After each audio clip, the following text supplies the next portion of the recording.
Everyone, welcome back to my channel. आज के video में हम डिस्कस करेंगे unit respiratory system, subject adult health nursing volume 1 BSc nursing third semester. अगर मैं बात करूँ रेस्पिरेटरी सिस्टम की, इसको हम लोगों ने डिटेल में डिस्कस करा, part 1, part 2, part 3, part 4। But जो स्टूडेंट्स को डाउट है कि most important with related to university exam, तो उसके लिए ये वीडियो है जिसमें हम लोग मोस्ट इंपॉर्टेंट टॉपिक को डिस्कस करेंगे। और अगर आपका कोई और डाउट हो एडल्ट हेल्थ नर्सिंग या बीएससी नर्सिंग थर्ड सेमेस्टर से रिलेटेड, तो प्लीज़ मेंशन करिएगा कमेंट बॉक्स में। अगर वीडियो अच्छा लगे तो प्लीज़ वीडियो को लाइक कर लीजिए, चैनल को सब्सक्राइब कर लीजिए। Thank you. अस्थमा। तो अस्थमा क्या होता है? सबसे पहले हम बात करते हैं डेफिनेशन की। अस्थमा हम डिटेल में डिस्कस करेंगे। अस्थमा एक इंपॉर्टेंट टॉपिक है रेस्पिरेटरी सिस्टम का। तो अस्थमा क्या है? एक ही क्रोनिक इन्फ्लामेटरी डिसऑर्डर है एयरवेज का। अस्थमा में आपको वीजिंग मिलता है, ब्रीथलेसनेस मिलता है, चेस्ट टाइट हो जाता है और कफिंग मिलता है। सबसे पहले क्या होता है, जब क्रोनिक इन्फ्लामेशन होता है, मतलब कि बहुत टाइम से आपके लंग्स में इन्फ्लामेशन है, उसकी वजह से आपके अंदर डेवलप होता है वीजिंग। मतलब कि जब आपको जुकाम होता है तो वीजिंग साउंड, गड़गड़ाहट साउंड रहता है। आप ब्रीथलेसनेस, मतलब आपको ब्रीथ नहीं आती, आप सांस नहीं ले पाते हो, आपका चेस्ट टाइट हो जाता है क्योंकि म्यूकस डेवलप हो जाता है, आपको सबसे ज़्यादा कफ होता है। तो ये है आपका ब्रोंकियल अस्थमा। फिर अब हम बात करते हैं इटियोलॉजी की। तो अस्थमा आपका एलर्जी की वजह से हो सकता है। एलर्जी की अगर मैं बात करूं तो एलर्जी में आपको हाउस के डस्ट, कॉकरोच, पॉलन मोड्स, या फिर आप कह सकते हैं एनिमल से भी हो सकता है। किसी को एलर्जी होता है ना कैट से, माइस से, तो हम उसकी बात करें। आफ्टर दैट आपको नेक्स्ट है एयर पॉल्यूशन। तो एयर पॉल्यूशन से भी आपको एलर्जी हो सकती है। एयर पॉल्यूशन में जैसे कि आपका आ जाता है कोई भी फ्यूम्स है, कोई भी परफ्यूम है, किसी को एलर्जी होती है परफ्यूम से, स्मोकिंग है, या फिर आपका सल्फेट डाइऑक्साइड है। नेक्स्ट इटियोलॉजी अस्थमा में upper respiratory tract infection, sinusitis हो सकता है। साइनसाइटिस, आइटिस मतलब इन्फ्लामेशन। इन्फ्लामेशन किसका? साइनस में। अगर जब साइनस में इन्फेक्शन है तब अस्थमा हो सकता है। स्ट्रेस है, ड्रग्स है। ड्रग्स में आप एस्पिरिन लोगे, एनसेड ड्रग लोगे, या फिर बीटा एड्रेजेनिक ब्लॉकर ड्रग लोगे। फिर आपके इटोलॉजी है ऑक्यूपेशनल एक्सपोजर। किसी किसी का ऑक्यूपेशन होता है कि इंडस्ट्री में वर्क करना, उसकी केमिकल्स में बार बार कांटेक्ट में आना, जिसकी वजह से उनको अस्थमा हो सकता है। ऐसे कुछ चीज़ें आपने खा ली हैं, जैसे कि हम लोग कहते हैं बियर, वाइन, आपने ड्राइड फ्रूट्स। किसी किसी पर्सन को एलर्जी होता है खाने में किसी चीज़ से, उससे आपको अस्थमा हो सकता है। हॉर्मोन्स कभी कभी डिस्टर्ब हो जाते हैं। नेक्स्ट आपका गैस्ट्रो ओसोफेजियल रिफ्लेक्स डिसीज, मतलब कि गैस्ट्रो मतलब गैस्ट्रिक में जो भी आपने खाया है वो ओसोफेगस मतलब कि रिफ्लेक्स कर गया। कायदे में उसको कहाँ जाना चाहिए? स्मॉल इंटेस्टाइन में जाना चाहिए, फिर लार्ज इंटेस्टाइन में। लेकिन रिफ्लेक्स की डिजीज हो गई जिसके कारण वो रिफ्लेक्स शो करेगा, ओसोफेगस में आपका खाना आएगा। तो ये थे आपके इटियोलॉजी अस्थमा के। नेक्स्ट अब हम डिस्कस करेंगे पैथोफिजियोलॉजी। अगर आप डायग्राम बनाएंगे, कोई भी कंडीशन आ रही है तो आप रेस्पिरेटरी सिस्टम का डायग्राम बना सकते हैं। अस्थमा में आप अलग से डायग्राम बना सकते हैं। जैसे कि नॉर्मल एयरवे है तो उसमें मसल्स कैसी है? स्मूथ है, नॉर्मल है। लेकिन जब आपका देखेंगे कि जब मोल्डिंग हो जाती है तो आप देखेंगे कि इसमें थिकनिंग हो जाएगी एयरवेज में, जिसकी वजह से एयर सही से फ्लो नहीं कर पाएगी और एल्वुलाई तक नहीं पहुंच पाएगी। फिर हम बात करते हैं पैथोफिजियोलॉजी की। तो सबसे पहला पॉइंट अब आपको क्लियर हो गया होगा क्या होता है? Due to etiological factor. जो भी हम लोगों ने कॉजेज डिस्कस कर रहे, ट्रिगर डिस्कस कर, उन्हीं को हम लोग कहते हैं इटियोलॉजी। इनकी वजह से क्या होगा? इनकी वजह से आपके इम्यून सिस्टम एक्टिवेशन हो जाएगा। एक्टिवेशन होने के बाद में जो आपके मास्ट सेल्स हैं जो सिक्रीशन करते हैं वो डिग्रैनुलेशन करने लगेंगे, जिसकी वजह से इम्यून सिस्टम एक्टिवेट होकर वो इन्फ्लामेटरी रिस्पॉन्स करेगा। अब इन्फ्लामेशन का रिस्पॉन्स करेगा, एलर्जी हो रही है, आपकी बॉडी में कोई आया है जैसे बैक्टीरिया, फंगस, वायरस, जिसकी वजह से इम्यून का एक्टिवेशन हो रहा है, वहाँ पे इन्फ्लामेशन हो रहा है। इन्फ्लामेशन के बाद में सेलुलर इन्फिल्ट्रेशन होगा। अब जो आपकी रेस्पिरेटरी ट्रैक में जो भी सेल्स हैं वो इन्फिल्ट्रेशन हो जाएंगे। मतलब कि इसका क्या कहने का है?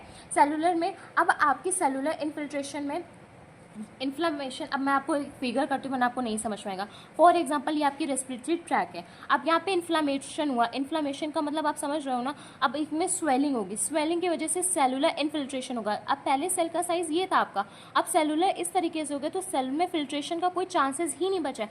पहले क्या था? सेल फिल्टर करके एयर को आगे भेजती थी, लेकिन अब इन्फिल्ट्रेशन होगा आपके रेस्पिरेटरी ट्रैक में।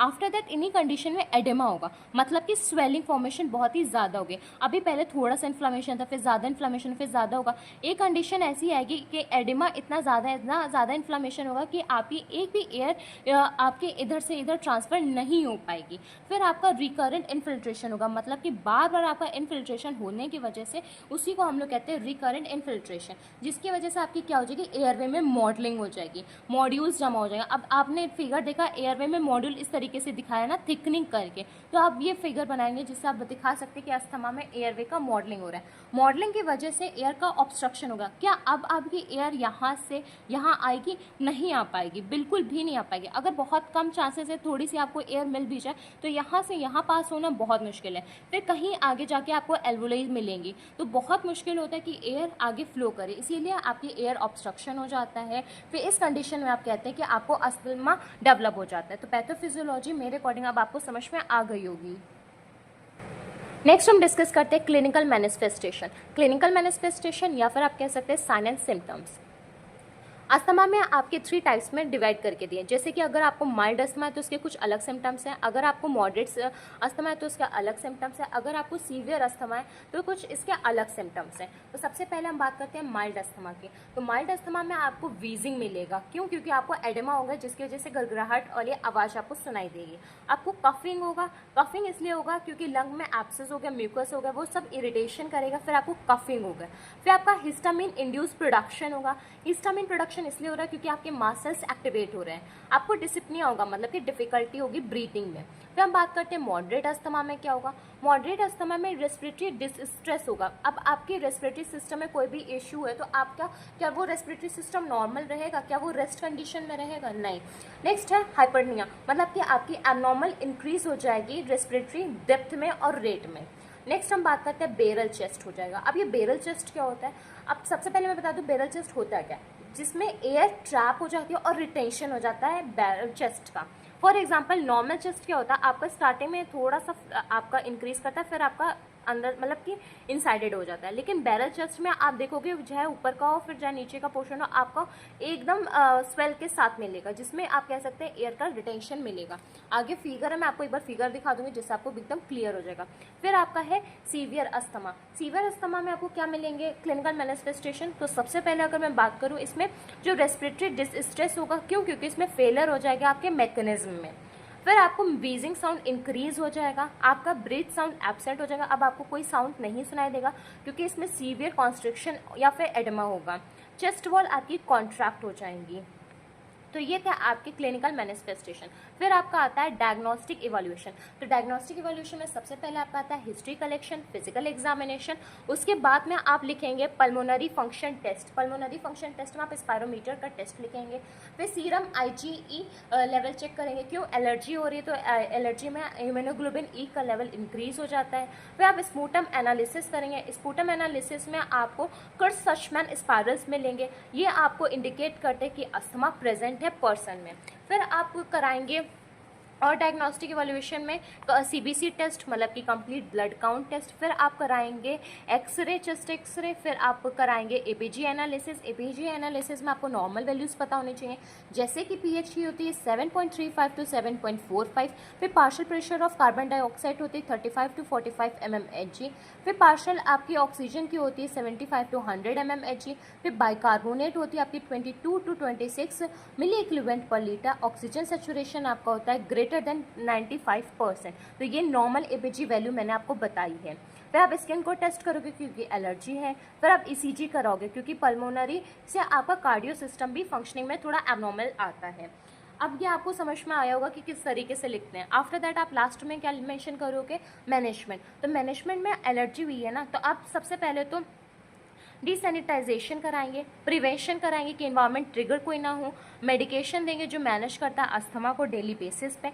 आप लो ह्यूमिडिफाइड की ऑक्सीजन प्रोवाइड करेंगे क्योंकि हाई ऑक्सीजन में भी नेक्रोसिस अकर कर सकता है। पेशेंट को आप एजुकेट करेंगे कि वो थोड़ी सी रिलैक्सेशन एक्सरसाइज करें। आफ्टर दैट में पेशेंट को आप इंटूबेशन देंगे, वेंटिलेटर देंगे जिससे ऑक्सीजन और थोड़ा सा उसको रिलीफ मिले, जो रेस्पिरेटरी डिस्ट्रेस हुआ है वो चीज़ कंडीशन ना डेवलप हो। आप पेशेंट को चेस्ट फिजियोथेरेपी देंगे जिससे पेशेंट में जो भी फ्लूइड एडिमा है, जो भी आपका फ्लूइड एक्यूमुलेशन हुआ, उसका सिक्रीशन रिमूव कर सके उस सिक्रीशन को। उसके बाद में आप एडमिनिस्टर करेंगे मेडिकेशन को, जैसे कि सेडेटिव्स, नार्कोटिक्स। तो ये थे आपके कुछ मैनेजमेंट जो आपके इंपॉर्टेंट है अस्थमा के लिए। फिर अस्थमा टॉपिक में आपका नर्सिंग डायग्नोसिस में मेंशन है जो आपके बुक में है, तो मैं आपको बता दे रही हूँ। और नर्सिंग डायग्नोसिस आप तब लिखते हैं जब क्वेश्चन आपका 15 मार्क्स में आता है, उसके बाद में आप एनसीपी भी बनाएंगे। तो सबसे पहले आप नर्सिंग डायग्नोसिस लिखेंगे, ineffective breathing pattern related to air trapping. फिर एज एविडेंस बाय भी लिख सकते हैं आप, as evidence by patient verbalization, impaired gas exchange related to increased secretion and bronchospasm related to आप pulmonary function test लिख सकते हैं, anxiety related to perceived threat and hypoxemia as evidence by patient facial expression. तो आप इस तरीके से nursing diagnosis mention करिएगा। आफ्टर दैट 3 एनसीपी आपको बनानी है। सीओपीडी फुल फॉर्म क्या है? Chronic obstructive pulmonary disease. ये आपकी एक डिजीज़ है जिसमें एयर फ्लो का ऑब्स्ट्रक्शन हो जाता है।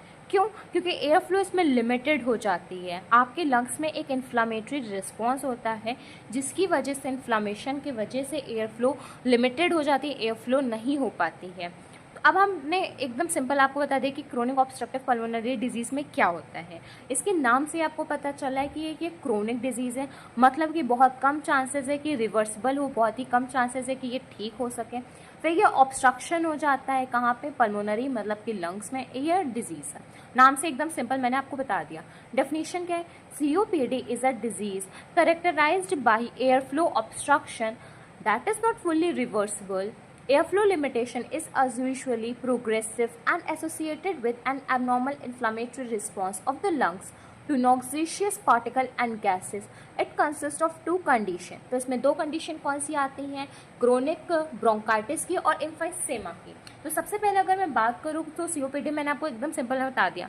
एक और इम्पॉर्टेंट पॉइंट आता है सीओपीडी में, वो आपके बुक में मेंशन लेकिन कन्फ्यूजन क्रिएट करता है। जो आपका लंग्स है, लंग्स नॉक्सियस पार्टिकल जब गैसेस में प्रेजेंट होते हैं उनकी वजह से जब लंग्स में इन्फ्लामेटरी रिस्पॉन्स होता है, वो भी कैसा? एबनॉर्मल, नॉर्मल नहीं है, कैसा? एबनॉर्मल होता है, तब आपको सीओपीडी देखने को मिलता है। तो सीओपीडी के डिजीज़ कंडीशन में आपको और 2 कंडीशन मिलती हैं। पहली कंडीशन आपकी क्रोनिक ब्रोंकाइटिस, दूसरी कंडीशन है एम्फाइसेमा। तो क्रोनिक ब्रोंकाइटिस क्या होता है? इसमें आपका जो ट्रैकियो ब्रोंकियल होता है, वो ट्रैक्योब्रोंकियल सिक्रेट करता है म्यूकस को, वो सिक्रेट करेगा जो म्यूकस, उससे आपका कफ होगा और वो कफ आपका लॉन्ग रहता है 3 मंथ्स तक। तो क्रोनिक ब्रोंकाइटिस को आप विजुअलाइजेशन भी प्रोसेस करते हैं, जिसमें हम लोग विजुअलाइज करते हैं ब्रोंकाई को, किससे? ब्रोंकोस्कोपी से। फिर इसका क्लासिफिकेशन भी होता है। आपका सिंपल क्रोनिक ब्रोंकाइटिस होता है, क्रोनिक का होता है जिसमें आपका म्यूकोप्यूरुलेंट ब्रोंकाइटिस होता है, क्रोनिक ब्रोंकाइटिस विद ऑब्स्ट्रक्शन होता है, chronic bronchitis with obstruction and airway hyper activity होता है। तो सबसे पहले सिंपल क्रोनिक ब्रोंकाइटिस की अगर मैं बात करूँ तो इसमें सिंपल आपका म्यूकस का सिक्रेशन होगा। आपका वही म्यूकस क्या स्टिमुलेट करेगा? कफिंग को, और वो लास्ट होगा 3 मंथ का। क्रोनिक म्यूकोप्यूरुलेंट ब्रोंकाइटिस में क्या होता है? आपका जो प्यूरुलेट फ्लूइड है वो एक्सुडेट फॉर्मेशन में हेल्प करेगा। नेक्स्ट आपका आता है क्रोनिक ब्रोंकाइटिस विद ऑब्स्ट्रक्शन। अब आपका ऑब्स्ट्रक्शन होगा, मैंने कहा कि प्यूरुलेंट में एक्सुडेट का फॉर्मेशन होगा, जिसकी वजह से वो फ्लूइड क्या करेगा? एक ऑब्स्ट्रक्शन क्रिएट करेगा। फिर आपका आता है chronic bronchitis with obstruction and airway hyper activity. तो अगर आपका ऑब्स्ट्रक्शन हो जाएगा जिसके बाद में जो एयरवे है आगे पास नहीं हो पाएगी, फिर वो हाइपर एक्टिविटी शो करेगी। नेक्स्ट आपका डिजीज कंडीशन आता है सीओपीडी में एम्फाइसेमा।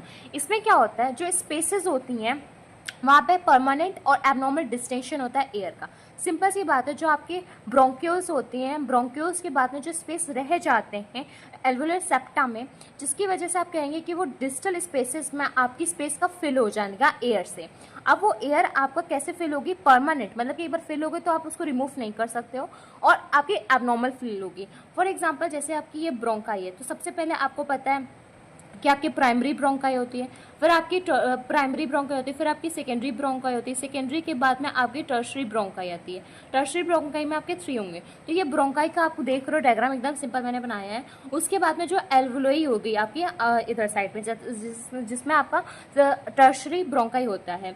अगर मैं बात करूँ जो स्पेसेस रह जाती हैं, आप ये स्पेस देख रहे हो, एक ये स्पेस देख रहे हो, एक ये स्पेस देख रहे हो, अब एक डायरेक्शन हम डिस्कस कर रहे हैं। जो स्पेसेस होती है वो स्पेस आपकी फिल होगी डिस्टल टू टर्मिनल, डिस्टल से आपके टर्मिनल में स्पेसेस फिल होंगी, किसमें डिस्टेंशन होगा एयर का। इसका भी क्लासिफिकेशन है। ये भी आपके 4 टाइप्स के होते हैं। तो सबसे पहले आपका है सेंट्री लोबुलर एम्फाइसेमा, जो आपके लोब्यूल्स होते हैं उनमें जब फेल होगा तो उसको हम लोग कहेंगे सेंट्री लोबुलर एम्फाइसेमा। फिर आपका है पैनासिनार एम्फाइसेमा, फिर आपका पैनासिनार आपके कॉर्नर्स में प्रेजेंट होगा। फिर आपका पैरासेप्टल एम्फाइसेमा, जो सेप्टा प्रेजेंट होती है, सेप्टा मतलब कि जो एल्वोलाई की सेप्टाज होती हैं जो कंटेन करती है एल्वोलाई की कैपिलरीज, उसमें आपका होगा। फिर आपका सिनाइल एम्फाइसेमा, फिर इसमें पूरी डेवलप हो जाती है कंडीशन एम्फाइसेमा की। कॉजेस इटियोलॉजी क्या है जिससे आप कह सकते हैं कि सीओपीडी डेवलप हो गई आपकी बॉडी में, तो सिगरेट स्मोकिंग की वजह से हो सकता है। पैसिव स्मोकर, अब आपको एक्टिव स्मोकिंग और पैसिव स्मोकिंग में डिफरेंस पता है तो बहुत अच्छी बात है, नहीं तो मैं एक बार रिकॉल कर देती हूँ।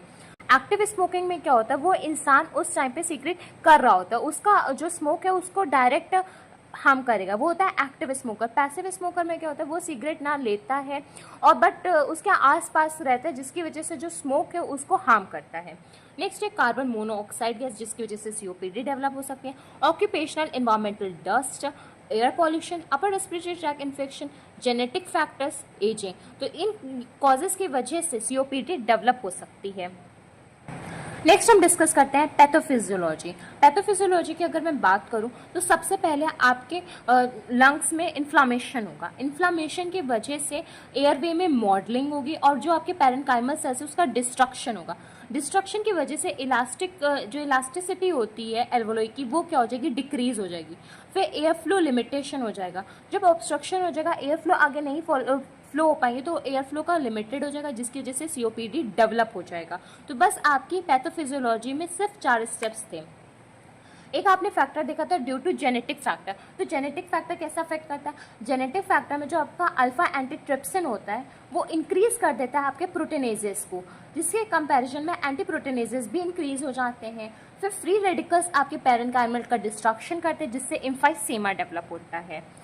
एक और कंडीशन है जिसमें आपका आता है पल्मोनरी हाइपरटेंशन, जो सीओपीडी में होता है। तो ये कैसे हो गया, जब क्रोनिक हाइपोक्सिया है, हाइपोक्सिया मतलब कि लो ऑक्सीजन है आपकी बॉडी में, जिसकी वजह से पल्मोनरी वेसो कॉन्स्ट्रिक्शन होंगे, जो लंग्स के में वेसल्स है वो कॉन्स्ट्रिक्ट होने लगेंगे। फिर कॉन्स्ट्रिक्ट की वजह से हाइपरटेंशन होगा, फिर पल्मोनरी में आपका एडिमा और डेथ होगा। तो पैथोफिजियोलॉजी अगर आपसे पूछी जा रही है सीओपीडी को तो आप सिर्फ 4 पॉइंट करेंगे। अगर आपको कभी हाइपोक्सिया या फिर पल्मोनरी हाइपरटेंशन से पूछ रहे हैं या फिर जेनेटिक फैक्टर से पूछ रहे हैं तो आप ये पैथोफिजियोलॉजी को मेंशन करेंगे।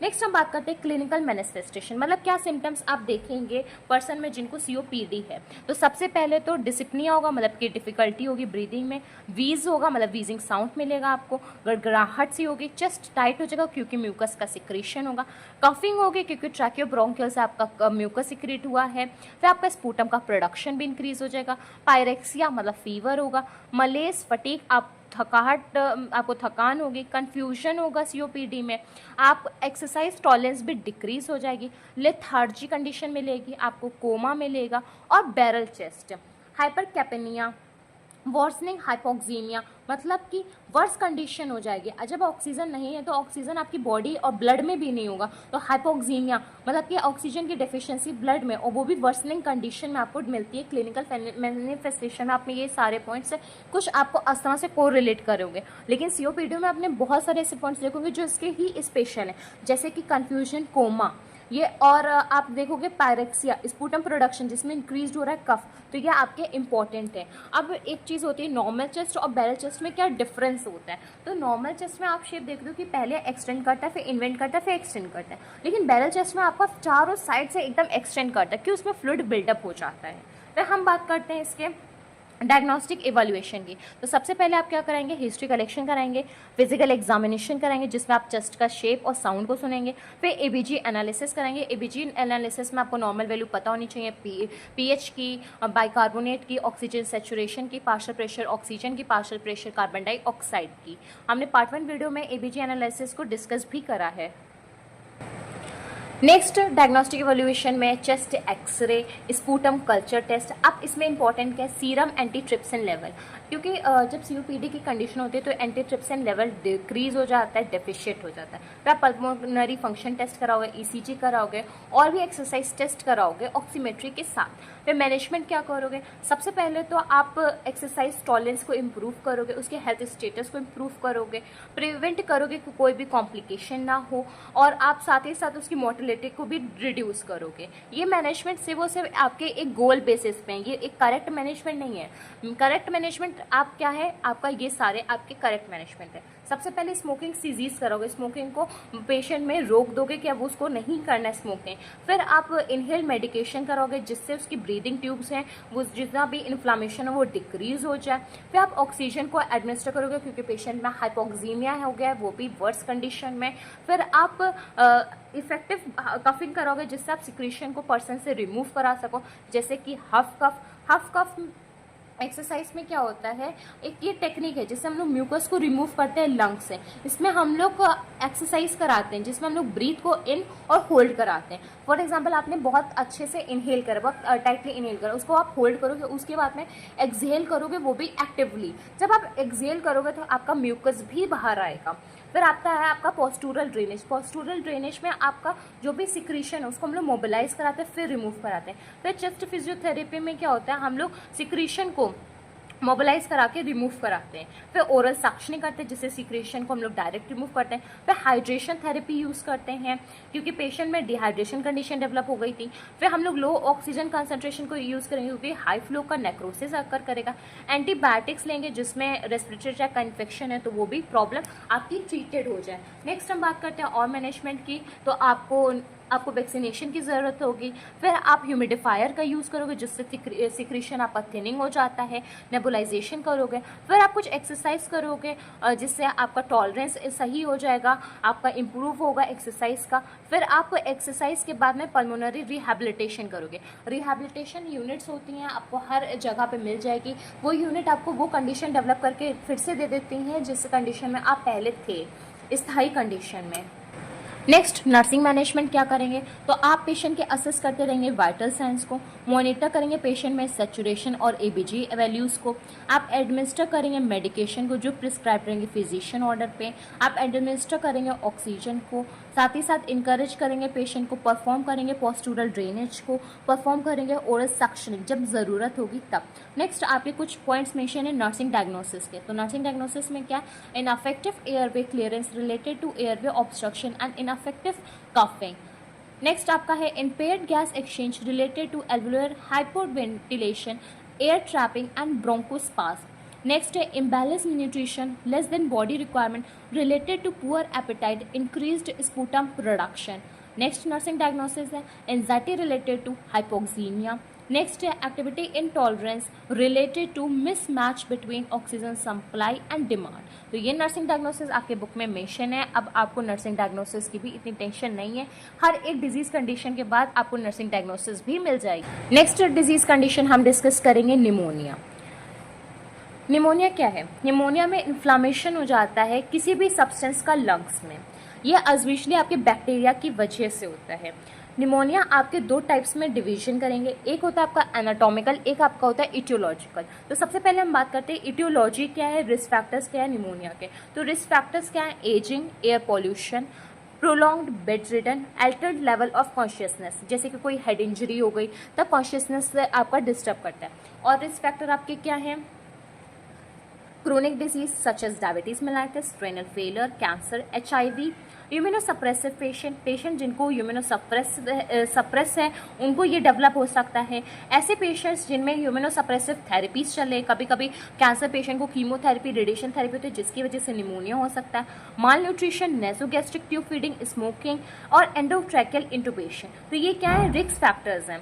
और रिस्क फैक्टर आपको मिलेंगे हॉस्पिटल में जैसे कि coma, hypotension, shock, acidosis, azotemia, prolong treatment with antibiotic, major surgical operation, lengthy procedure, mechanical ventilation.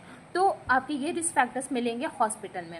फिर ऑर्गेनिज्म क्या एसोसिएटेड होते हैं निमोनिया से जो डेवलप करते हैं निमोनिया को, तो आपको मिलेंगे L pneumophila, M pneumoniae, Chlamydia, psittaci, Chlamydia pneumoniae, Coxiella burnetii and Francisella tularensis. फिर आपको मिलेंगे सेफ निमोनी, फिर ग्राम नेगेटिव बेसिलाई, फिर एच इन्फ्लुएंजा। तो ये ऑर्गेनिज्म है जिसकी वजह से निमोनिया डेवलप हो सकता है। नेक्स्ट आपका आता है हॉस्पिटल एक्वायर्ड निमोनिया, जिसमें 20% आपका स्टेफाइलोकोकस ऑरियस होता है, 10% आपका स्टेप्टोकोकस निमोनी होता है और रेस्ट आपके एनारोबिक्स होते हैं।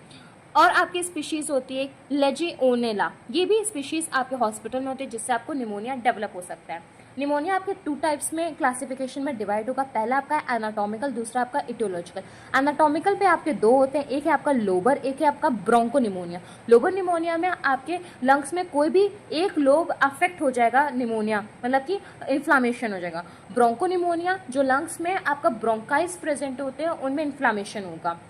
ये थे आपके एनाटॉमिकल क्लासिफिकेशन।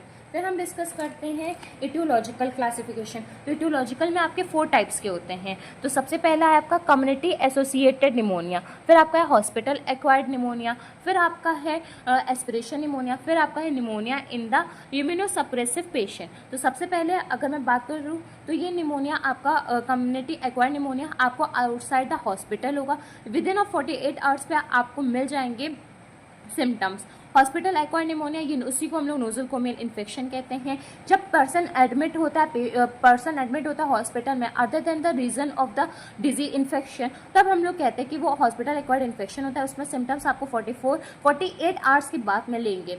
ऑपर्चुनिस्टिक निमोनिया, जब आपकी इम्यूनिटी सप्रेस हो जाती है, कम हो जाती है, तब आप कहोगे कि आपको ये निमोनिया डेवलप हो सकता है। रिस्क फैक्टर में आपने पढ़ा भी था कि माल न्यूट्रिशन, HIV, एड्स।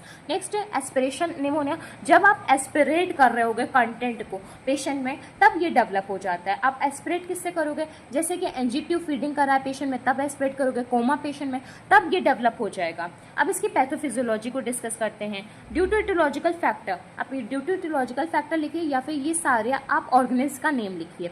ये सारे ऑर्गेनिज्म आपके लंग्स में इंटर करेंगे। अब ये ऑर्गेनिज्म क्या सीक्रेट करते हैं, बैक्टीरियल एंडोटॉक्सिन, जिसकी वजह से इन्फ्लामेटरी रिस्पॉन्स होगा। इन्फ्लामेटरी रिस्पॉन्स पे, जहाँ पे इन्फ्लामेटरी रिस्पॉन्स हुआ है वहीं पे आपका रेड हेपेटाइजेशन होगा और ग्रे हेपेटाइजेशन होगा।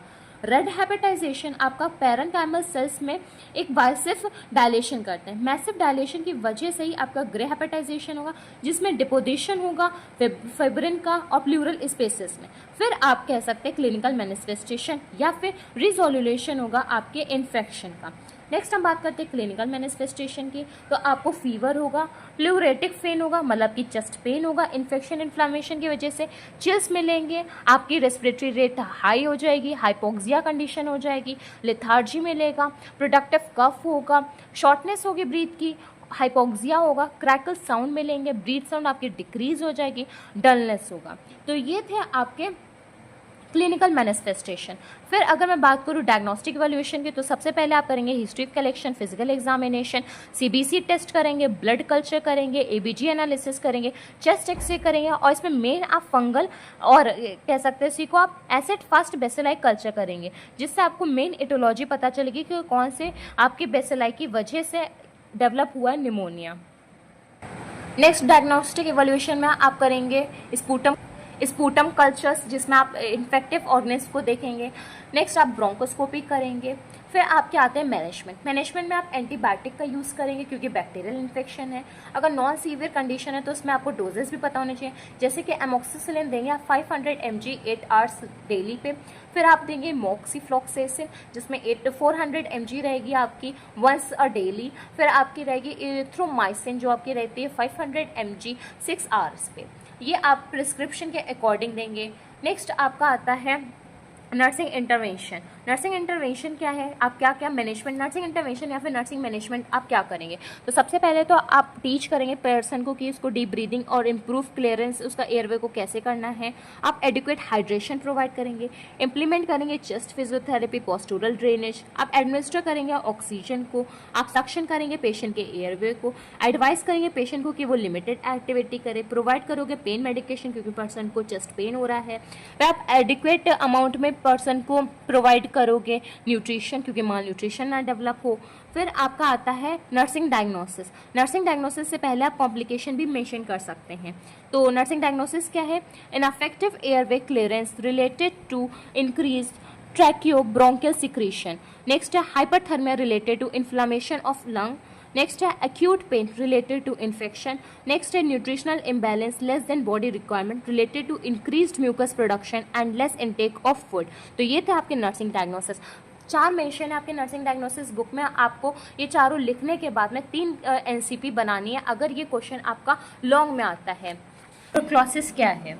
आपका रेस्पिरेटरी सिस्टम में पढ़ रहा है तो हम लोग स्पेशली ट्यूबरक्लोसिस हम सिर्फ पढ़ेंगे पल्मोनरी ट्यूबरक्लोसिस, मतलब कि टीबी जो आपको लंग्स में डैमेज हो रही है, जो टीबी आपके इन्फेक्शियस डिजीज लंग्स में प्रेजेंट हो उसको हम लोग कहते हैं पल्मोनरी ट्यूबरक्लोसिस। ट्यूबरक्लोसिस एक इन्फेक्शियस डिजीज है, मतलब कि ये एक पर्सन से दूसरे पर्सन में ट्रांसफर होती है। ये एक बैक्टीरिया के थ्रू होती है, उस बैक्टीरिया को हम लोग कहते हैं माइकोबैक्टीरियम ट्यूबरक्लोसिस, और ये बैक्टीरिया आपका ट्यूबरक्लोसिस कॉज करता है। और जो आपकी ट्यूबरक्लोसिस होती है वो एक क्रोनिक इन्फेक्शियस डिजीज़ है। अगर एक पर्सन को है तो वो ऑनसेट उसका सडन नहीं होता, वो लॉन्ग टर्म पे होती है और इससे क्योर होना भी थोड़ा सा डिफ़िकल्ट होता है। और आपकी जो ट्यूबरक्लोसिस है उसको हम लोग एक्स्ट्रा पल्मोनरी इन्फेक्शियस डिजीज़ इसलिए कहते हैं कि अदर देन लंग्स में वो इन्फेक्शन कॉज करती है। जैसे कि स्पाइन में हो जाएगी, स्पाइन में अगर आपकी टीबी हो रही है तो उसको हम लोग कहते हैं पॉट्स स्पाइन। और आपकी मेनिंजाइटिस में हो जाती है, मेनिंजिस जो आपकी होती है उसमें आपकी हो जाती है, आपकी किडनीज में हो जाती है। अदर देन आपके लंग्स में जहाँ पे भी आपकी ट्यूबरक्लोसिस होगी उसको हम लोग कहेंगे एक्स्ट्रा पल्मोनरी इन्फेक्शियस डिसीज़। हमने सिर्फ सिंपल में बताया कि पल्मोनरी ट्यूबरक्लोसिस होता क्या है। तो सबसे पहले अगर एग्जाम में आएगा तो आप सबसे पहले लिखेंगे डेफिनीशन आपके सामने स्क्रीन पे है। Tuberculosis is a chronic and extrapulmonary infectious disease acquired by inhalation into the alveolar structure of the lung of a direct droplet nucleus containing of a tubercle bacilli। जो आपका बेसिलस है, मतलब कि जो आपकी बैक्टीरिया है जिसको हम लोग कहते हैं माइकोबैक्टीरियम ट्यूबरक्लोसिस, वो बेसिलाई शेप की है। साथ ही साथ वो आप जब उसको इनहेल करोगे, इनहेल करने के बाद में आप इनहेलेशन कहाँ से करोगे? नोज से करोगे। नोज से वो आपके कहाँ जाएगी? एल्वोलर स्ट्रक्चर में जाएगी। लंग्स में आपके एल्वोलाई प्रेजेंट होते हैं, उन वहाँ तक जाएगी, वहाँ पे जाके वो इन्फेक्शियस डिजीज कॉज करेगी। अगर लंग्स में है तो उसको हम लोग कहेंगे पल्मोनरी ट्यूबरक्लोसिस, और अदर देन लंग्स में जाएगी तो एक्स्ट्रा पल्मोनरी इन्फेक्शियस डिजीज में आएगी। अब हम बात करते हैं कॉजेटिव ऑर्गेनिज्म की, किस ऑर्गेनिज्म के द्वारा ये पल्मोनरी टीबी आपकी बॉडी में अकर होती है। तो ये आपकी माइकोबैक्टीरियम ट्यूबरक्लोसिस करते हैं। माइकोबैक्टीरियम ट्यूबरक्लोसिस एक ग्राम पॉजिटिव बैक्टीरिया है, बैसिलस शेप का है। अब gram positive gram negative bacteria आपने micro organism unit 2 general characteristics of micro organism में पढ़ा होगा, जिसमें हम लोगों ने डिस्कस करा था कल्चर मीडिया को और स्टेनिंग को। तो स्टेनिंग में ग्राम पॉजिटिव स्टेनिंग और ग्राम नेगेटिव स्टेनिंग आपको पता है। नेक्स्ट हम बात करते हैं, ये कॉम्प्लेक्स ऑर्गेनिज्म है, इसमें आपका एम बोविस भी इंक्लूडेड है। इसका कॉजेज आपको पता चल गया कि पल्मोनरी ट्यूबरक्लोसिस का क्या है, वो है आपका माइकोबैक्टीरियम ट्यूबरक्लोसिस। ये बेसिलस या फिर कह सकते हैं रॉड शेप का होता है और ये एसिड फास्ट आपका बैक्टीरिया है। नेक्स्ट हम बात करते हैं रिस्क फैक्टर फॉर ट्यूबरक्लोसिस। अब पेशेंट से रिलेट करके आप कर रहे हैं तो पेशेंट की एज भी मैटर करती है, जिससे ज़्यादातर चांसेस होते हैं कि ट्यूबरक्लोसिस हो सकता है। एज में भी आप ब्रैकेट में देख रहे हो चिल्ड्रन को ज़्यादा है यंग एडल्ट से, तो आप ये सिनेरियो देख रहे हो कि ये एक इंसिडेंट है कि इंडिया में सबसे ज़्यादा केसेस आपको जो भी मिलेंगे वो चिल्ड्रन में मिल सकते हैं। क्यों? क्योंकि उनको बैक्टीरिया से एनवायरनमेंट ज़्यादा होता है, साथ ही साथ उनकी ह्यूमिनिटी भी वीकर होती है। First generation immigrants from high prevalence countries, अगर आप हाई प्रिविलेंस कंट्री से इमिग्रेंट्स हो इंडिया में तो आपको ज़्यादातर चांसेस हैं कि आपको ट्यूबरक्लोसिस हो सकता है। अगर आप क्लोज कांटेक्ट में आ रहे हो उस पर्सन के जिसको टीबी है तो आपको वो ड्रॉपलेट के थ्रू इन्फेक्शन हो सकता है और आपको भी टीबी हो सकता है। प्राइमरी इन्फेक्शन आपका और ईयर प्रीवियसली इन्फेक्शन, तो जो आपको प्रीवियसली ईयर इन्फेक्शन होता है उससे ज़्यादा चांसेस होता है। ऐसा क्यों? अगर मैं बात करूँ सिंपल सी, कोई भी आपको पहले कोई भी डिजीज़ कंडीशन हो सकती है तो उसके बाद आपकी बॉडी प्रोन हो जाती है, वीक हो जाती है, आपको नई डिजीजेस नई बीमारी जल्दी होने में। तो आपको सिंपल से इस चीज़ को समझना पड़ेगा कि आपका प्रोन हो जाती है बॉडी, जिससे आपको ट्यूबरक्लोसिस के रिस्क फैक्टर बढ़ जाते हैं। अब ट्यूबरक्लोसिस से कुछ एसोसिएटेड डिजीजेज होती हैं, जैसे कि एचआईवी आपका वायरस है। एचआईवी वायरस आपकी डिजीज़ होती है जिसको हम लोग कहते हैं ads acquired immuno deficiency syndrome. ये आपकी सेक्सुअली ट्रांसमिटेड डिजीज़ है। फिर आपका है सिलिकोसिस, फिर आपका यूमिनो कंप्रेसिव पेशेंट या फिर यूमिनो कॉम्प्रोमाइज पेशेंट। अब यूमिनो जिनका सप्रेस पेशेंट्स होते हैं, अब सिंपल सा है, ऐसे पेशेंट जिनमें इम्यूनो कम है, मतलब सप्रेस है, कम हो चुका है, या फिर इम्यूनो उनका कॉम्प्रोमाइज़ करके है, जिसमें इम्यूनिटी उनकी वीकर हो गई है, उन पेशेंट्स के ज़्यादा चांसेस होते हैं इन तरीके की डिजीजेज होने का। अब अगर मैं बात करूँ इन पेशेंट्स में इम्यूनो कॉम्प्रोमाइज़ या फिर सप्रेस कैसे हो सकता है।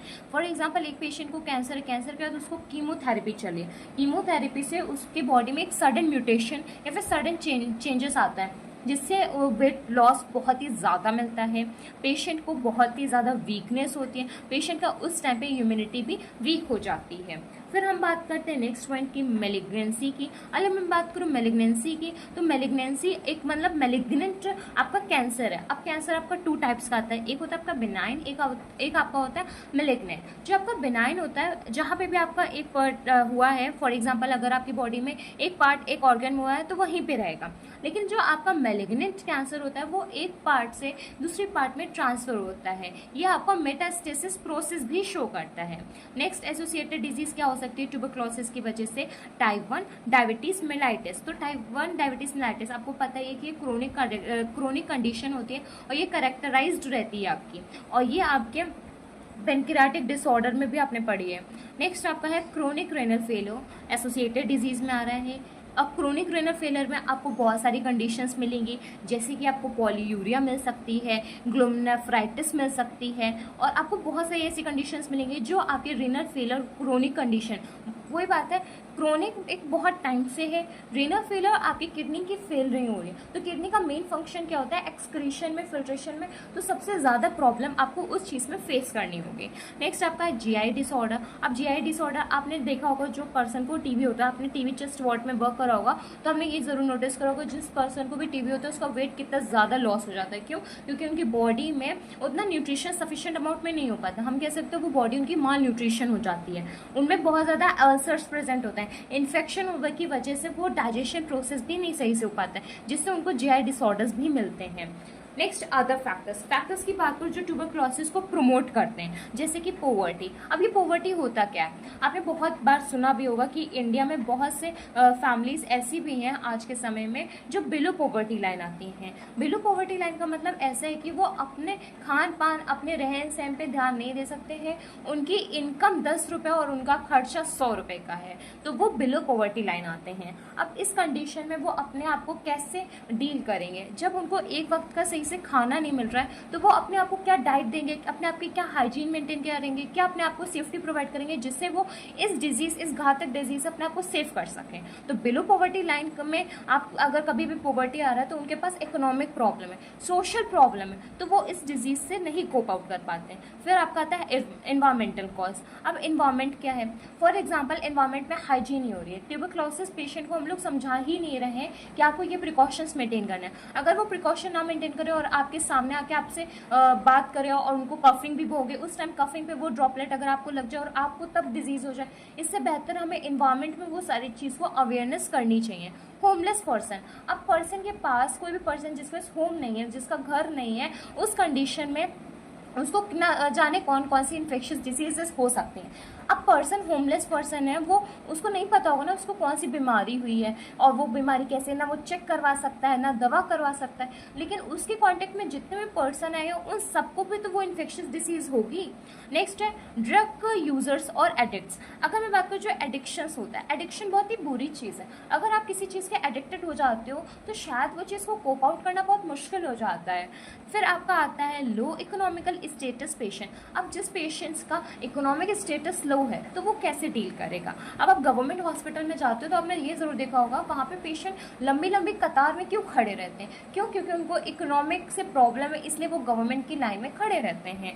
उनको वो चीज़ फैसिलिटीज़ प्राइवेट में अच्छी मिल सकती है, बट वो प्राइवेट नहीं जाते क्योंकि उनके पास इतना पैसा नहीं होता है, वो उस चीज़ के धक्के खाते हैं सिर्फ वो सब पैसों की वजह से। तो उनके पास अगर इकोनॉमिक स्टेटस अच्छा होगा तो वो शायद अपनी हेल्थ को मेंटेन करके रखें, तो शायद उनको उस चीज़ से ना सफ़र करना पड़े जो आज को वो सफ़र कर रहे हैं।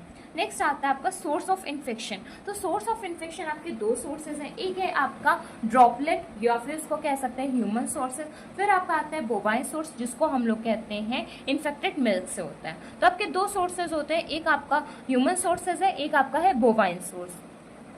जो आपका ह्यूमन सोर्स है, मतलब कि सोर्स का मतलब क्या होता है, जहाँ से आपको इन्फेक्शियस डिजीज मिल रही है। इसमें दे रखा है सबसे पहले ह्यूमन। अब ह्यूमन दे रखा है, तो अगर ह्यूमन की अगर मैं बात करूँ, एक पर्सन को इन्फेक्शियस डिजीज है जैसे कि ट्यूबरक्लोसिस, अब वो पर्सन आपके पास में है और आपसे हैंड शेक कर रहा है, आपसे बात कर रहा है, ड्रॉपलेट उसके आपको लग रहे हैं, आप उसका सामान यूज़ कर रहे हो, वो कफ कर रहा है तब भी आप उसके पास उसका हैंकरचीफ यूज़ कर रहे हो, उसकी क्लॉथ यूज़ कर रहे हो, उसके पर्सनल आइटम्स यूज़ कर रहे हो, उसके साथ में हो, तो क्या आप कह सकते हो आप सेफ हो? नहीं। क्यों? क्योंकि उसका ड्रॉपलेट तो आपको उतना इन्फेक्ट कर ही रहा है। उसका जितना ड्रॉपलेट आपके शरीर में जा रहा है उतने ज़्यादा प्रतिशत चांसेस हैं आपको टीबी होने के। तो ह्यूमन सोर्सेज में अब आप कह सकते हैं कि ड्रॉपलेट से आपको इन्फेक्शन कैसे हो सकता है। ह्यूमन सोर्स के स्पूटम में वो बैसिलस प्रेजेंट है, उसके ड्रॉपलेट कहाँ से आएंगे? रेस्पिरेटरी सिस्टम के लंग्स से आएंगी, राइट। तो वो चीज़ आपको अफेक्ट करेगी। फिर आपका आता है बोवाइन सोर्स। अब ये पहली बार सुन रहे हो गया बोवाइन सोर्स। तो बोवाइन सोर्स आपका इन्फेक्टेड मिल्क से होता है, इसीलिए कहते हैं कि कभी भी दूध को ऐसे नहीं पीना चाहिए, बॉयल करके पीना चाहिए। बॉइलिंग से उसका क्या होता है, जो भी माइक्रो ऑर्गेनिज्म होते हैं वो किल हो जाते हैं, किल हो जाएंगे, फिर आपको वो हार्म नहीं करेंगे। और इन्फेक्टेड मिल्क में वो सारी चीज़ें प्रेजेंट होती हैं जो आपको डिजीज कॉज करा सकती हैं। नेक्स्ट हम डिस्कस करेंगे modes of entry of tuberculosis. आपके 3 मोड्स होते हैं जिससे आपके ट्यूबरक्लोसिस का जो बैक्टीरिया है वो आपकी बॉडी में इंटर कर सकता है। सबसे पहले through the nose, respiratory tract जिसको हम लोग कहते हैं, थ्रू द माउथ जिसको हम लोग कहते हैं कि वो डाइजेस्टिव सिस्टम में जा सकता है, थ्रू द आपका स्किन जा सकता है। अब सिंपल सी बात है, जब वो ड्रॉपलेट के फॉर्म होगा तो वो रेस्पिरेटरी ट्रैक से इनहेल करने के थ्रू से आपके अंदर जा सकता है। स्किन, कभी भी ड्रॉपलेट आपकी बॉडी में इम्प्लांट हो गए तब आपकी बॉडी में वो इंटर कर सकता है। इन्फेक्टेड मिल्क जब आप उसको माउथ या फिर डाइजेस्टिव ट्रैक में लेंगे तभी आप कह सकते हैं कि आपको इन्फेक्शन हो सकता है ट्यूबरक्लोसिस का। ये आपके थे modes of entry of tuberculosis. Next हम डिस्कस करते हैं पैथोफिजियोलॉजी ऑफ ट्यूबरक्लोसिस। ये पैथोफिजियोलॉजी आपके बुक में है, अगर आपको ये इजी लगे तो आप ये प्रिपेयर कर सकते हैं। वैसे मैंने नोट से प्रिपेयर करी है ट्यूबरक्लोसिस की पैथोफिजियोलॉजी, ये भी हम डिस्कस करेंगे वीडियो में। आपको जो भी इजी लगे पैथोफिजियोलॉजी आप वो पढ़ लीजिएगा अपने एग्जाम पर्पज़ के लिए। तो सबसे पहले हम डिस्कस करते हैं बुकिश की। तो बुक में क्या है, ड्यू टू इटियोलॉजी फैक्टर। अब सबसे पहले इटियोलॉजी आपने अभी देखी है, इन इटियोलॉजी की वजह से आपकी कोई भी पैथोफिजियोलॉजी ही स्टार्ट होती है। उसके बाद में आप सेकेंड स्टेप में देख रहे हैं कि failure to digest agents.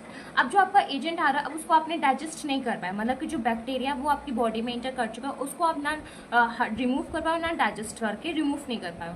Third step में क्या होगा, वो बैक्टीरिया आपकी बॉडी में एक्यूट इन्फ्लामेटरी रिस्पॉन्स करेगा। अब बैक्टीरिया एंडोटॉक्सिन्स रिलीज करते हैं जिसकी वजह से इन्फ्लामेटरी रिस्पॉन्सेज होते हैं। फिर थर्ड के स्टेप के बाद में आपका आता है वही बैक्टीरिया के इन्फ्लामेटरी रिस्पॉन्स की वजह से वहाँ पे जो इंजरी है वो परसिस्टेंस हो जाएगी।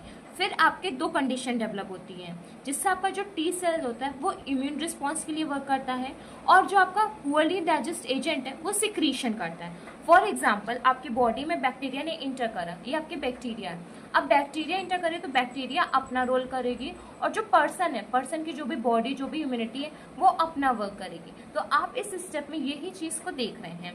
फिर एक्टिवेशन होगा आपका CD4 और टी सेल्स का, जिससे आपका मोनोसाइट्स और कीमोटॉक्सिक फैक्टर भी साथ में एक्टिवेट हो जाएंगे।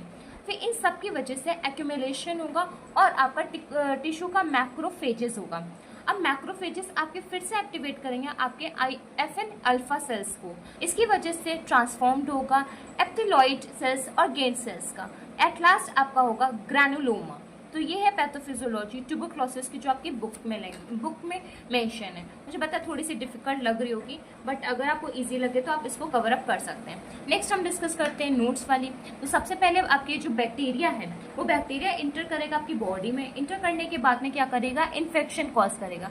इस इन्फेक्शन की वजह से आपको 3 टाइप्स की टीबी होती है। सबसे पहला है क्लियरेंस टीबी, मतलब कि आपकी बॉडी में टीबी हुआ लेकिन वो टीबी इस टाइप का था कि फॉर एग्जाम्पल आपकी बॉडी में आया और चला गया, आपकी बॉडी में कोई उसने साइन एंड सिम्टम्स नहीं दिए, क्लियर हो गया वो, तो उसको हम लोग कहेंगे क्लियरेंस टीबी। फिर आपका होता है प्राइमरी टीबी जो आगे डिवीजन करता है। फिर आपका होता है एक लेटेंट टीबी। लेटेंट टीबी मतलब कि एक हिडन स्टेज में आपकी बॉडी में है, अब जब उसको ज़रूरत होगी तब वो अपनी एक्टिव फॉर्म आएगा, नहीं होगी तो उसको कोई आने की ज़रूरत नहीं है। नेक्स्ट जो आपका प्राइमरी टीबी होता है वो आपका प्रोग्रेसिव टीबी में कन्वर्ट हो जाता है, मतलब कि एक कम डेंजरस से ज़्यादा डेंजरस में कन्वर्ट हो जाने को हम लोग कह सकते हैं प्राइमरी से प्रोग्रेसिव में हो गया। अब प्रोग्रेसिव टीबी आपकी 2 में कन्वर्ट हो जाएगी। सबसे पहले आपको क्रोनिक पल्मोनरी टीबी देगी, मतलब कि आपको लंग्स में टीबी होगा क्रोनिक कंडीशंस में। एक होता है आपका extra pulmonary TB. Extra pulmonary TB other than lungs जब आपको होगा उसको हम लोग कहेंगे एक्स्ट्रा पल्मोनरी टीबी। अब हम डिस्कस करते हैं क्लिनिकल मैनिफेस्टेशन। अगर मैं बात करूँ क्लिनिकल मैनिफेस्टेशन, तो बुक में आपके 3 टाइप्स में डिवाइड कर दिए हैं। फॉर एग्जांपल सबसे पहले आपको दे रखा है प्राइमरी पल्मोनरी ट्यूबरक्लोसिस में, फिर आपको दे रखा है एक्टिव ट्यूबरक्लोसिस में, फिर आपको दे रखा है एक्स्ट्रा पल्मोनरी डिजीज सिम्टम्स में। तो सबसे पहले हम डिस्कस करेंगे क्लिनिकल मैनिफेस्टेशन को प्राइमरी पल्मोनरी ट्यूबरक्लोसिस में। तो सबसे पहले आपको दे रखा है इन्फ्लुएंजा। अगर आपको टीबी होगा तो सबसे पहले उस टाइम पे आपको इलनेस बीमारी सी होगी, डिजीज कंडीशन में साइन एंड सिम्टम्स दिखेंगे तो इन्फ्लुएंजा जैसी चीज होंगी। फॉर एग्जांपल आपको फीवर रहेगा, चिल्स रहेगा, कफिंग रहेगी। नेक्स्ट आपका रहता है लिम्फ एडिनोपैथी। अब लिम्फोसाइट्स का वर्क रहेगा और लिम्फोसाइट्स के वर्क से आपका लिम्फो एडिनोपैथी मतलब कि जो आपकी नर्व्स की डिजीज कंडीशन है वो भी को रिलेट आप कर पाएंगे ट्यूबरक्लोसिस से। फिर आपका कोलैप्स लोब होगा, या आपका जो लंग्स के लोब होते हैं उसमें आपको मिलता है। फिर आपका होता है ऑब्स्ट्रक्शन एम्फाइसेमा में। फिर आपका होता है कैविटेशन। फिर प्लूरल इफ्यूजन मतलब कि जो प्लूरल कैविटी वहाँ पे फ्लूइड का एक्यूमुलेशन होने लगेगा। फिर आपको हाइपर सेंसिटिविटी होती है। हाइपर सेंसिटिविटी एक आपकी इमीडिएट इम्यून रिस्पॉन्स होता है। फिर हम बात करते हैं एक्टिव टीबी की।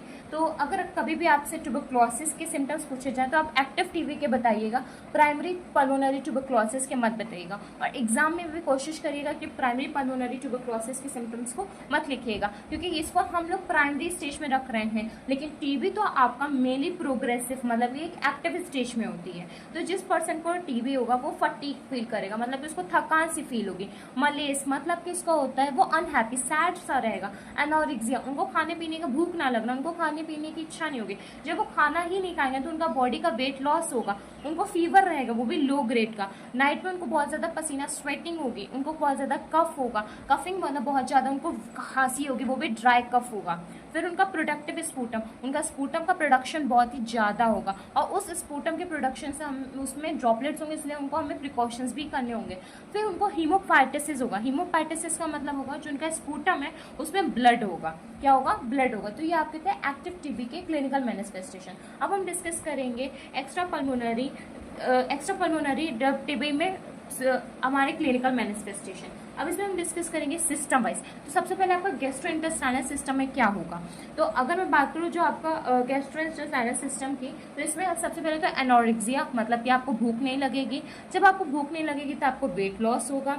वेट लॉस की वजह से आपको फीवर और नाइट स्वेटिंग होगी। फिर कार्डियक की अगर मैं बात करूँ तो उस टाइम पे आपको कंजस्टिव पेरिकार्डाइटिस होगी, इन्फ्लामेशन होगा आपकी पेरिकार्डियल लेयर में, पेरिकार्डियल इफ्यूजन होगा, फ्लूइड का एक्यूमुलेशन होगा। कार्डियक टेम्पोनेट, इसमें क्या होता है जो पेरिकार्डियल सैक है उसमें ब्लड का एक्यूमुलेशन होगा। फिर आपके हम बात करते हैं जेनाइटो यूरिनरी सिस्टम में, तो वहाँ पे मेनली आपको लीसेंस मिलेंगे। इस साइड में आपको हिमैटोयूरिया होगा, मतलब यूरिया में ब्लड मिलेगा। पॉलीयूरिया आपका यूरिनेशन या फिर मिक्चुरेशन प्रोसेस बहुत ज़्यादा होगा। रिप्रोडक्टिव सिस्टम की अगर मैं बात करूँ तो फीमेल्स में जो फैलोपियन ट्यूब है उसका इन्फेक्शन मिलेगा आपको, और मेल्स में आपको टेस्टिस और गोनाड्स का इन्फेक्शन मिलेगा। फिर हम बात करते हैं सीएनएस की, सीएनएस सेंट्रल नर्वस सिस्टम की। तो ट्यूबरक्लोसिस आपकी मेनिंजाइटिस में भी हो सकती है, जिसकी वजह से हेडक है, नेक स्टिफनेस है, वॉमिटिंग है, ये सारी चीज़ें आपको मिलेंगी। अब हम बात करते हैं लिम्फ नोड ट्यूबरक्लोसिस की। तो आपके लिम्फ में जब ट्यूबरक्लोसिस हो जाएगा तब लिम्फ नोड्स का एनलार्जमेंट हो जाएगा, जिससे आप कह सकते हैं वहाँ पे जो सर्वाइकल नोड्स होती हैं वो एक कॉमन साइट है, जिससे आप कह सकते हैं जो लिम्फ नोड के एनलार्जमेंट से आप जब उसको फिजिकल एग्जामिनेशन पाल्पेट करोगे तो ये एबनॉर्मल रहेंगी। नेक्स्ट हम बात करते हैं बोन, जॉइंट्स, बोन मैरो की। तो बोन में जब टीबी आपका हो जाएगा उसको हम लोग कहते हैं पॉट्स स्पाइन। जब आपके स्पाइनल कॉर्ड में ट्यूबरक्लोसिस हो जाएगा उसको हम लोग कहते हैं पॉट स्पाइन या फिर पॉट डिजीज। एग्जाम में कभी कभी पॉट डिजीज आ जाता है और इसको हम लोग डिटेल में डिस्कस करेंगे हमारे यूनिट मस्कुलोस्केलेटन में, क्योंकि आपका स्पाइन आपका बोन भी पार्ट में आता है और बोन हम लोग मस्कुलोस्केलेटन में डिस्कस करेंगे। फिर आपको क्रोनिक बैक पेन होगा। फिर यही टीबी आपको अफेक्ट करेगी जॉइंट्स जैसे कि आपके हिप और नीज में। फिर आपको इन्हीं की वजह से अनीमिया हो जाएगा, थ्रोम्बोसाइटोपिनिया हो जाएगा। अनीमिया जिसमें आरबीसीज कम हो जाते हैं, थ्रोम्बोसाइटोपिनिया जिसमें आपके प्लेटलेट्स कम हो जाते हैं। एड्रिनल ग्लैंड में क्या होता है, आपको एडिसन डिजीजेस मिलेंगी। एडिसन डिजीज आपको कहाँ पे होती है, स्किन, आई, हेड और नेक पे। आपको लुपस वल्गैरिस होगा, किसकी वजह से, टीबी की वजह से। तो ये आपकी क्लिनिकल मैनिफेस्टेशन है सिस्टम वाइज। अब हम डिस्कस करते हैं डायग्नोस्टिक इवैल्यूएशन। तो सबसे पहले आप हिस्ट्री कलेक्शन करेंगे, फिजिकल एग्जामिनेशन करेंगे। डायग्नोस्टिक इवैल्यूएशन में एक 7 टेस्ट है जो आपके लिए बहुत इंपॉर्टेंट है, जो कवर करेंगे आपके पूरे ट्यूबरक्लोसिस को। तो सबसे पहले तो आपको पता होना चाहिए स्पूटम कल्चर हम लोग टेस्ट होता है, जो प्राइमरी टेस्ट होता है आपके ट्यूबरक्लोसिस का।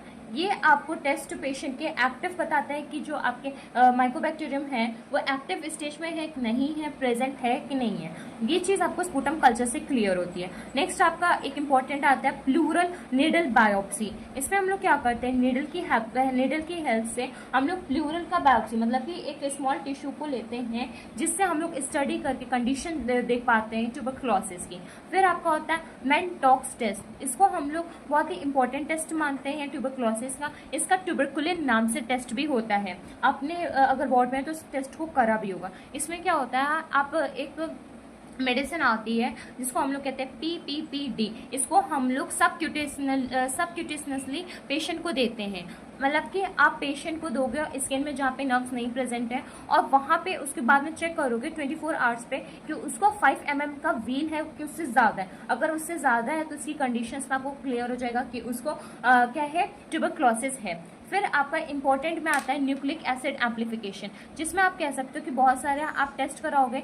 आप मेनली क्या करोगे, जो आपका न्यूक्लिक एसिड माइकोबैक्टीरियल का है उसका एम्प्लीफिकेशन कराओगे, मतलब कि मल्टीपल टेस्टिंग कराओगे, जिससे आप जान सकोगे कि डायग्नोस कर पाओगे कि ट्यूबरक्लोसिस है पर्सन में कि नहीं है। आप PCR टेस्ट कराओगे। अब PCR क्या होता है, पॉलीमरेज चेन रिएक्शन। तो पॉलीमरेज चेन रिएक्शन भी आपके ट्यूबरक्लोसिस टेस्ट में आता है। नेक्स्ट आप करोगे टाइम टेस्ट। ये टाइम टेस्ट क्या होता है, इसमें हम लोग पंचर नीडल करते हैं, मतलब नीडल के हेल्प से पंचर करते हैं और स्टडी करते हैं ट्यूबरक्लोसिस को। नेक्स्ट आपका आता है एक मेन टेस्ट जिसको हम लोग कहते हैं गोल्ड टेस्ट या फिर QFTG टेस्ट। ये आपका मेन टेस्ट होता है। इसमें हम लोग होल ब्लड टेस्ट करते हैं और ये आपके माइकोबैक्टीरियम के लेटेंट स्टेज के या फिर लेटेंट इन्फेक्शन को बताते हैं। तो ये आपके मेन थे। अब अगर अदर देन इसकी अगर मैं बात करूँ तो आप कराएंगे blood test, WBC count, chest X-ray करेंगे, CT स्कैन करेंगे, USG अल्ट्रासाउंड कराएंगे। तो ये सब आपके हैं डायग्नोस्टिक इवैल्यूएशन। डायग्नोस्टिक इवैल्यूएशन के बाद में आपका आता है मैनेजमेंट। मैनेजमेंट में अगर मैं बात करूँ ड्रग की थेरेपीज़ में, तो आप इसके लिए थेरेपीज़ लेंगे, जैसे कि आप ब्रीफा एम्पिसिन लेंगे। आप इसको 10 to 12 mg पर kg पर बॉडी वेट लेंगे। ये डेली डोजेस पे वर्क करता है। इसके 450 to 600 mg वो रहता है। आप इसमें आइसोनियाजिड देंगे, एक इंपॉर्टेंट है। इसको 5 mg पर kg बाई माउथ देते हैं। ये डेली रहता है, 1 साल तक रहता है। उसके बाद में ये कंटिन्यू रहता है प्रिस्क्रिप्शन के अकॉर्डिंग। तो कुछ मैनेजमेंट में ड्रग्स एंटीबायोटिक रहती है, वो आपको लर्न करना होगा। ये था आपका ट्यूबरक्लोसिस। ट्यूबरक्लोसिस टॉपिक आपका कंप्लीट हो गया। ट्यूबरक्लोसिस टॉपिक से रिलेटेड आपका कोई भी डाउट हो तो प्लीज़ आप कमेंट बॉक्स में मेंशन कर दीजिएगा। अब हम डिस्कस करेंगे डॉट्स थेरेपी। डॉट्स थेरेपी आपका एक इम्पॉर्टेंट टेस्ट है या फिर आप कह सकते हैं एक इम्पॉर्टेंट थेरेपी है ट्यूबरक्लोसिस में। इसकी मेनली हेल्प से ही हम लोग ट्यूबरक्लोसिस पर्सन्स को ट्यूबरक्लोसिस से बचा सकते हैं, इन्फेक्शियस डिसीज से बचा सकते हैं। तो सबसे पहले इस डॉट्स थेरेपी का फुल फॉर्म की अगर मैं बात करूँ तो इसको हम लोग कहते हैं directly observe treatment short course.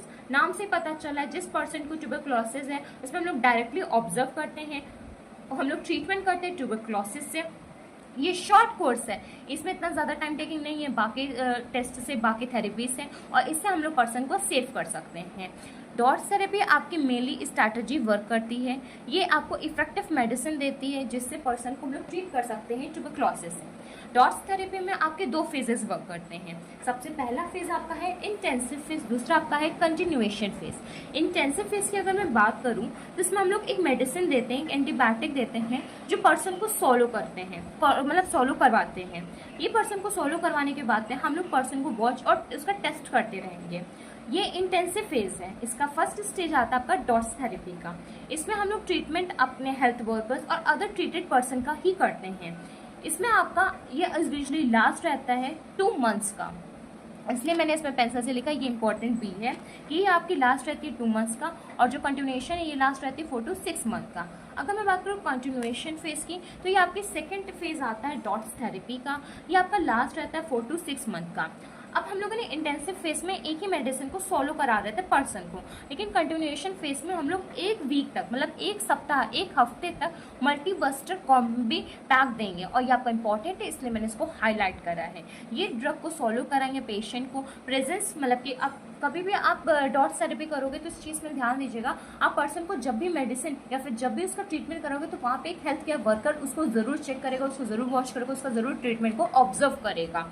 ये चीज़ एक बेस्ड रहती है और इसमें ऐसा करना भी होता है। फर्स्ट फर्क कितना आएगा इंटेंसिव और कंटिन्यूएशन फेज में, इसमें हम लोग एक ड्रग को फॉलो कराते हैं और इसमें हम लोग मल्टी बस्टर कॉम्बो पैक देते हैं पर्सन को।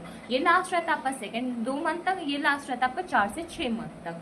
अब आपकी जो डॉट थेरेपी होती है वो आपके 2 लाइन ऑफ ड्रग्स पे वर्क करती है। सबसे पहले आपका आता है फर्स्ट लाइन ऑफ ड्रग्स, फिर आपका आता है सेकेंड लाइन ऑफ ड्रग्स। इसी को हम लोग कहते हैं first line of defence mechanism और एक आता है आपका second line of defence mechanism. तो आप टेबल देख रहे हो, आप थ्योरी से करोगे तो थोड़ा डिफिकल्ट रहेगा। अब जो आप देख रहे हो टेबल, ये आपकी फर्स्ट लाइन ड्रग्स की टेबल है। इसमें एक साइड आपका दे रखा है नेम ऑफ ड्रग, फिर आपका दे रखा है मैकेनिज्म, फिर उसके दे रखे साइड इफेक्ट्स। अगर मैं बात करूँ इसमें फर्स्ट लाइन ऑफ डिफेक्ट्स में आपके 5 ड्रग आती हैं। तो सबसे पहले आपकी आइसोनियाजिड। आइसोनियाजिड ड्रग को हम लोग डिनोट करते हैं अल्फाबेट H से, मैंने इसलिए लिखा भी है। इसका मैकेनिज्म किस पे वर्क करता है, ये ड्रग आपकी बॉडी पे जो बैक्टीरिया उसके सेल वॉल पे वर्क करती है, जिससे उसका सिंथेसिस में एरर आए। साइड इफेक्ट क्या है, हेपेटाइटिस हो सकता है, हाइपर सेंसिटिविटी रिएक्शंस हो सकती हैं। रिफाएम्पिसिन आपकी सेकेंड ड्रग है फर्स्ट लाइन डिफेंस ड्रग्स में। इसको हम लोग डोनेट करते हैं आर्ट से। इसका मैकेनिज्म वर्क करता है डीएनए ट्रांसक्रिप्शन में। इसका साइड इफेक्ट्स है ऑरेंज डिस्कलरेशन बॉडी फ्लूइड्स होगा, ल्यूकोपीनिया होगा, थ्रोम्बोसाइटोपिनिया होगा, प्रोटीन यूरिया होगा और हाइपर सेंसिटिविटी होगा। नेक्स्ट थर्ड ड्रग है आपकी पायराजिनामाइड। पायराजिनामाइड को हम लोग डोनेट करते हैं जेड से और इसका मैकेनिज्म अभी तक अननोन है। साइड इफेक्ट्स क्या है, हेपेटाइटिस है, हाइपर यूरिसीमिया है, नोजिया एनोरेक्सिया है, पॉलीअरेथ्लेजिया है। नेक्स्ट ड्रग है आपकी इथाएम्ब्यूटॉल। इसका मैकेनिज्म एक्शन किस पे वर्क करता है, सेल वॉल सिंथेसिस पे। इसके साइड इफेक्ट्स क्या है, ऑप्टिक न्यूरोराइटिस होगा, हाइपर यूरिसेमी होगा। नेक्स्ट और लास्ट ड्रग है फर्स्ट लाइन ड्रग की रिफाब्यूटिन। रिफाब्यूटिन भी आपकी सेल वॉल सिंथेसिस पे वर्क करती है और इसका साइड इफेक्ट्स है neutropenia, body fluid discoloration, GI intolerance, rash, uveitis, increase liver enzyme. तो ये आपके 5 नेम ऑफ ड्रग्स हैं जो आपकी यूज होती है फर्स्ट लाइन ऑफ ड्रग्स में। अब इसमें कुछ समझाने जैसी नहीं चीज़ थी, इसलिए मैंने इसको रीड करा। अब आपकी ड्रग है, इसका मैकेनिज्म, इसके साइड इफेक्ट्स है, इन सबको आप डिटेल में डिस्कस करोगे फार्मा में। और अभी इस चीज़ को हम नहीं एक्सप्लेन करेंगे क्योंकि आप इसको ऐड ऑन कर दोगे अपने नोट्स में, वो आपके लिए नहीं इंपॉर्टेंट है। फिर हम बात करते हैं सेकेंड लाइन ड्रग्स में। तो आपकी फर्स्ट लाइन ड्रग्स पहले चलेंगी ट्यूबरक्लोसिस पर्सन में, फिर आपकी वर्क करती हैं सेकेंड लाइन ड्रग्स के। ये सारी आपके प्रिस्क्राइब रहती है आपकी कंडीशंस के अकॉर्डिंग, फिर ये आप वर्क करते हैं। अब मैं बात करती हूँ सेकेंड लाइन ड्रग्स की, तो इसमें आपकी 7 ड्रग्स आती हैं। फर्स्ट लाइन ड्रग्स में आपकी 5 थी और सेकेंड में आपकी टोटल 7 है। तो सबसे पहले हम बात करते हैं अजिथ्रोमाइसिन आपकी ड्रग है, जिसको हम लोग कहते हैं क्लैरिथोमाइसिन। अब ये आपकी वर्क करती है बैक्टीरिया के ग्रो को प्रिवेंट करने में। अब बैक्टीरिया के जब ग्रोथ नहीं होगी तभी तो हम कह सकते हैं कि ट्यूबरक्लोसिस हम प्रिवेंट कर सकते हैं। नेक्स्ट आपकी ड्रग है ऑफ्लोक्सेन। ये आपकी सिफ्रोफ्लॉक्सेसिन से भी आती है। ये आपकी ब्रॉड स्पेक्ट्रम की एंटीबायोटिक है। ये आपके ग्राम पॉजिटिव बैक्टीरिया साथ ही साथ ग्राम नेगेटिव बैक्टीरिया दोनों पे वर्क करती है। फिर आपकी ड्रग है प्रोटिनोमाइड। ये आपकी इथोन अमाइड के नाम से भी आती है। ये आपकी सोडियम चैनल ब्लॉकर है। ये ब्लॉक्स कर देती है सोडियम चैनल को, जिससे आपका कार्डियक एक्शन पोटेंशियल बढ़ जाता है। फिर आपकी ड्रग आती है साइक्लोसेरिन। ये इनहिबिट करती है बैक्टीरिया के सेल वॉल को। फिर आपकी ड्रग आती है कैप्रियोमाइसिन। ये आपके इनहिबिट करती है प्रोटीन सिंथेसिस को। फिर आपकी ड्रग आती है पैरा अमीनोसाइक्लिक। ये आपकी इंटरफेयर करती है मेटाबॉलिज्म से। फिर आपकी आती है अमीकासिन या फिर कैनामाइसिन। ये ड्रग आपकी इनहिबिट करती है प्रोटीन सिंथेसिस को। तो फर्स्ट लाइन डिफेंस की अगर मैं बात करूँ, इसमें टोटल आपकी 5 ड्रग्स आती हैं और सेकेंड लाइन डिफेंस में आपके टोटल 7 ड्रग्स आती हैं। अगर आपको side effects first line drugs का ना लर्न हो तो इसको ऐसे मतलब कोशिश मत करिएगा कि आपको आना ही चाहिए। अगर लर्न हो रहा है तो अच्छी बात है, नहीं है तो कोई टेंशन वाली बात नहीं है, क्योंकि मेन आपको नेम पता होना चाहिए कि आप कौन कौन से दे रहे हो, आपको मैकेनिज्म पता होना चाहिए और कुछ ड्रग का आपको डोज और उनका पैकेज पता होना चाहिए। जैसे कि आपकी बुक में 4 ड्रग का मेंशन है, तो ये 4 ड्रग का एटलीस्ट आपको पता होना चाहिए। जैसे कि आइसोनियाजिड का डेली डोज की अगर मैं बात करूँ तो 5 mg/kg है, मतलब कि मैक्सिमम अगर हम बात करें तो इसकी 300 mg जाती है। रिफैम्पिसिन की कितनी है, 10 mg/kg, मैक्सिमम आपकी 600 mg जाती है। फिर पैराजिनामाइड की 20 to 25 mg/kg, मैक्सिमम 2 ग्राम जाती है आपकी। इथाम्यूटोल की अगर मैं बात करूँ तो 15 से 20 mg/kg, मतलब कि आप इतना mg दोगे पर kg, मतलब बॉडी के वेट के अकॉर्डिंगली आप दोगे। डॉट्स थेरेपी में एक लास्ट चीज़ है जो आपको पता होना चाहिए, ये शेड्यूल है। ये शेड्यूल आपके डॉट्स थेरेपी के ही बनाया गया है, इंडिया में इस अकॉर्डिंग ही वर्क करता है। तो आपके स्क्रीन पे है, इसमें आपको पता होना चाहिए शेड्यूल किस अकॉर्डिंग वर्क करता है। अगर एग्जाम में डॉट्स थेरेपी 5 मार्क्स में आएगा तो आपको ये सारी चीज़ें मेंशन करनी होंगी। तो सबसे पहले मैं आपको बता देती हूँ। सबसे पहले आप लिखेंगे ट्रीटमेंट रेजिमेन, एक साइड लिखेंगे आप sputum exam for pulmonary TB. Mainly आपको ट्रीटमेंट रेजिमेन आना चाहिए, वो आपके लिए बहुत इंपॉर्टेंट है। आप जो इतनी टेबल देख रहे हो ये आपकी आती है ट्रीटमेंट रेजिमेन में, ये आपके लिए मोस्ट इंपॉर्टेंट है। फिर आपकी अदर देन जो लास्ट है वो आपकी आती है sputum exam for pulmonary TB. ये अगर आपको लर्न हो रही है तो बहुत अच्छी बात है, नहीं तो आप इसको स्किप कर सकते हो।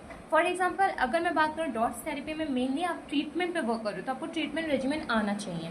हम ट्रीटमेंट रेजिमेन ही डिस्कस करेंगे क्योंकि स्पूटम में ऐसा कुछ डिस्कस नहीं है। आप खुद देख रहे हो प्री ट्रीटमेंट स्पूटम में अगर है तो पॉजिटिव है, नहीं है तो नेगेटिव है तो पॉजिटिव है, नहीं है तो नेगेटिव है। फिर टेस्ट कब कराते हैं, 2 मंथ पे कराते हैं, 2 मंथ पे कराते हैं, 3 मंथ पे कराते हैं, 2 मंथ पे कराते हैं। फिर इसका result positive negative positive negative negative positive negative positive है, तो उसके बाद आप क्या करोगे, तो ये सेम एज इट इज आपको लर्न करना पड़ेगा।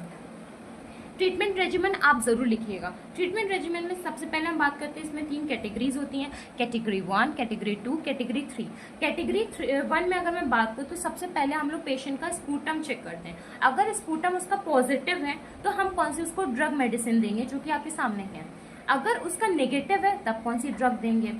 तो सबसे पहले अगर मैं बता दूं, जो अगर पॉजिटिव है तो उसको हम लोग HRZD देंगे। अब ये सोचो कि ये क्या है, अभी हम लोगों ने डिस्कस करा है। H डिनोट करता है आपका आइसोनियाजिड को, R डिनोट करता है रिफाम्पिसिन को, Z डिनोट करता है आपका पैराजिनामाइड को, E डिनोट करता है इथाम्यूटोल को, S स्ट्रेप्टोमाइसिन।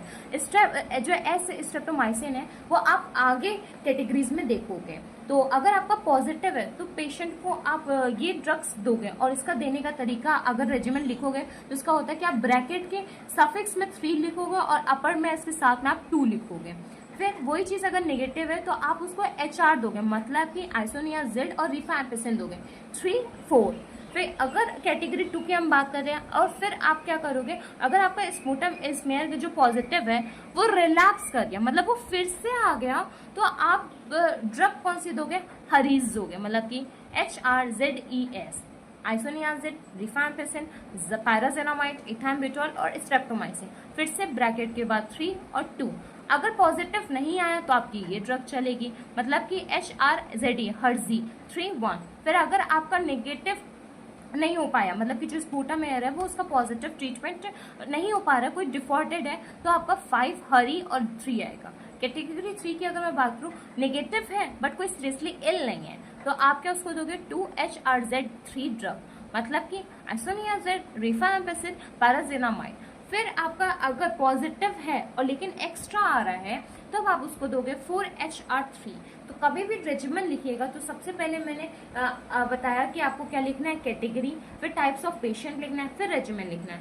रेजिमेंट में ड्रग हमेशा इस तरीके से लिखिएगा कि ब्रैकेट के बाहर आपका 3 रहेगा। अब आप हर जगह देखोगे ऊपर से नीचे तक तीनों कैटेगरी में आपके ब्रैकेट के बाद 3 मेंशन है। इससे मैं इसलिए बता रही जिससे आपको लर्न हो जाए, क्योंकि बहुत सारे पर्सन को ये कंफ्यूजन क्रिएट करेगा।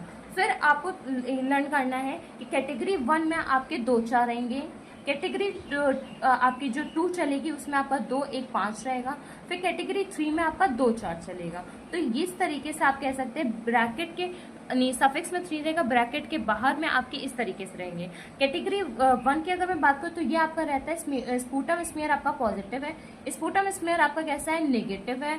और फिर हम बात करते हैं इसमें आपका रिलैप्स कर लेता है, इसमें आपका रिलैप्स नहीं कर पाते, इसमें आपकी कोई डिफॉल्ट होता है, नेगेटिव होता है बट नॉट सीरियसली इल होता है, पॉजिटिव होता है बट नॉट सीरियसली इल होता है। फिर आप उसको ड्रग्स दोगे, तो ड्रग्स कैटेगरी 1 में दोगे हर्जी, हर, फिर आप दोगे कैटेगरी सेकेंड में हरीज, हरजी, हरी। फिर कैटेगरी 3 में दोगे हरज, हर, जिससे आप थोड़ा सा सिंपल सा ट्रिक बना दोगे जिससे आपको क्लियर हो जाएगा। और ये सब अल्फाबेट्स आपके डिनोट करते हैं इन सारी ड्रग्स को जो आपकी आती है फर्स्ट लाइन ऑफ डिफेंस के ड्रग्स में। अब ट्रीटमेंट रेजिमेंट आपको समझ में आ गया होगा। अब हम बात करते हैं sputum exam for pulmonary TB. अब आप ट्रीटमेंट करने के बाद में स्पूटम का टेस्ट भी तो करते रहोगे। अगर पॉजिटिव स्मेयर आ रहा है तो आपका ट्रीटमेंट भी पॉजिटिव के पर्पज से चलेगा। अगर स्पूटम नेगेटिव आ रहा है तो आपका ट्रीटमेंट भी नेगेटिव फेज से चलेगा। इसका टेस्ट कब कराओगे? अगर पॉजिटिव है और नेगेटिव है कैटेगरी 1 में, आप टेस्ट उसके 2 महीने पे करवाओगे। अगर रिजल्ट नेगेटिव आ रहा है तो आप उसका कंटिन्यूएशन फेज चलाओगे।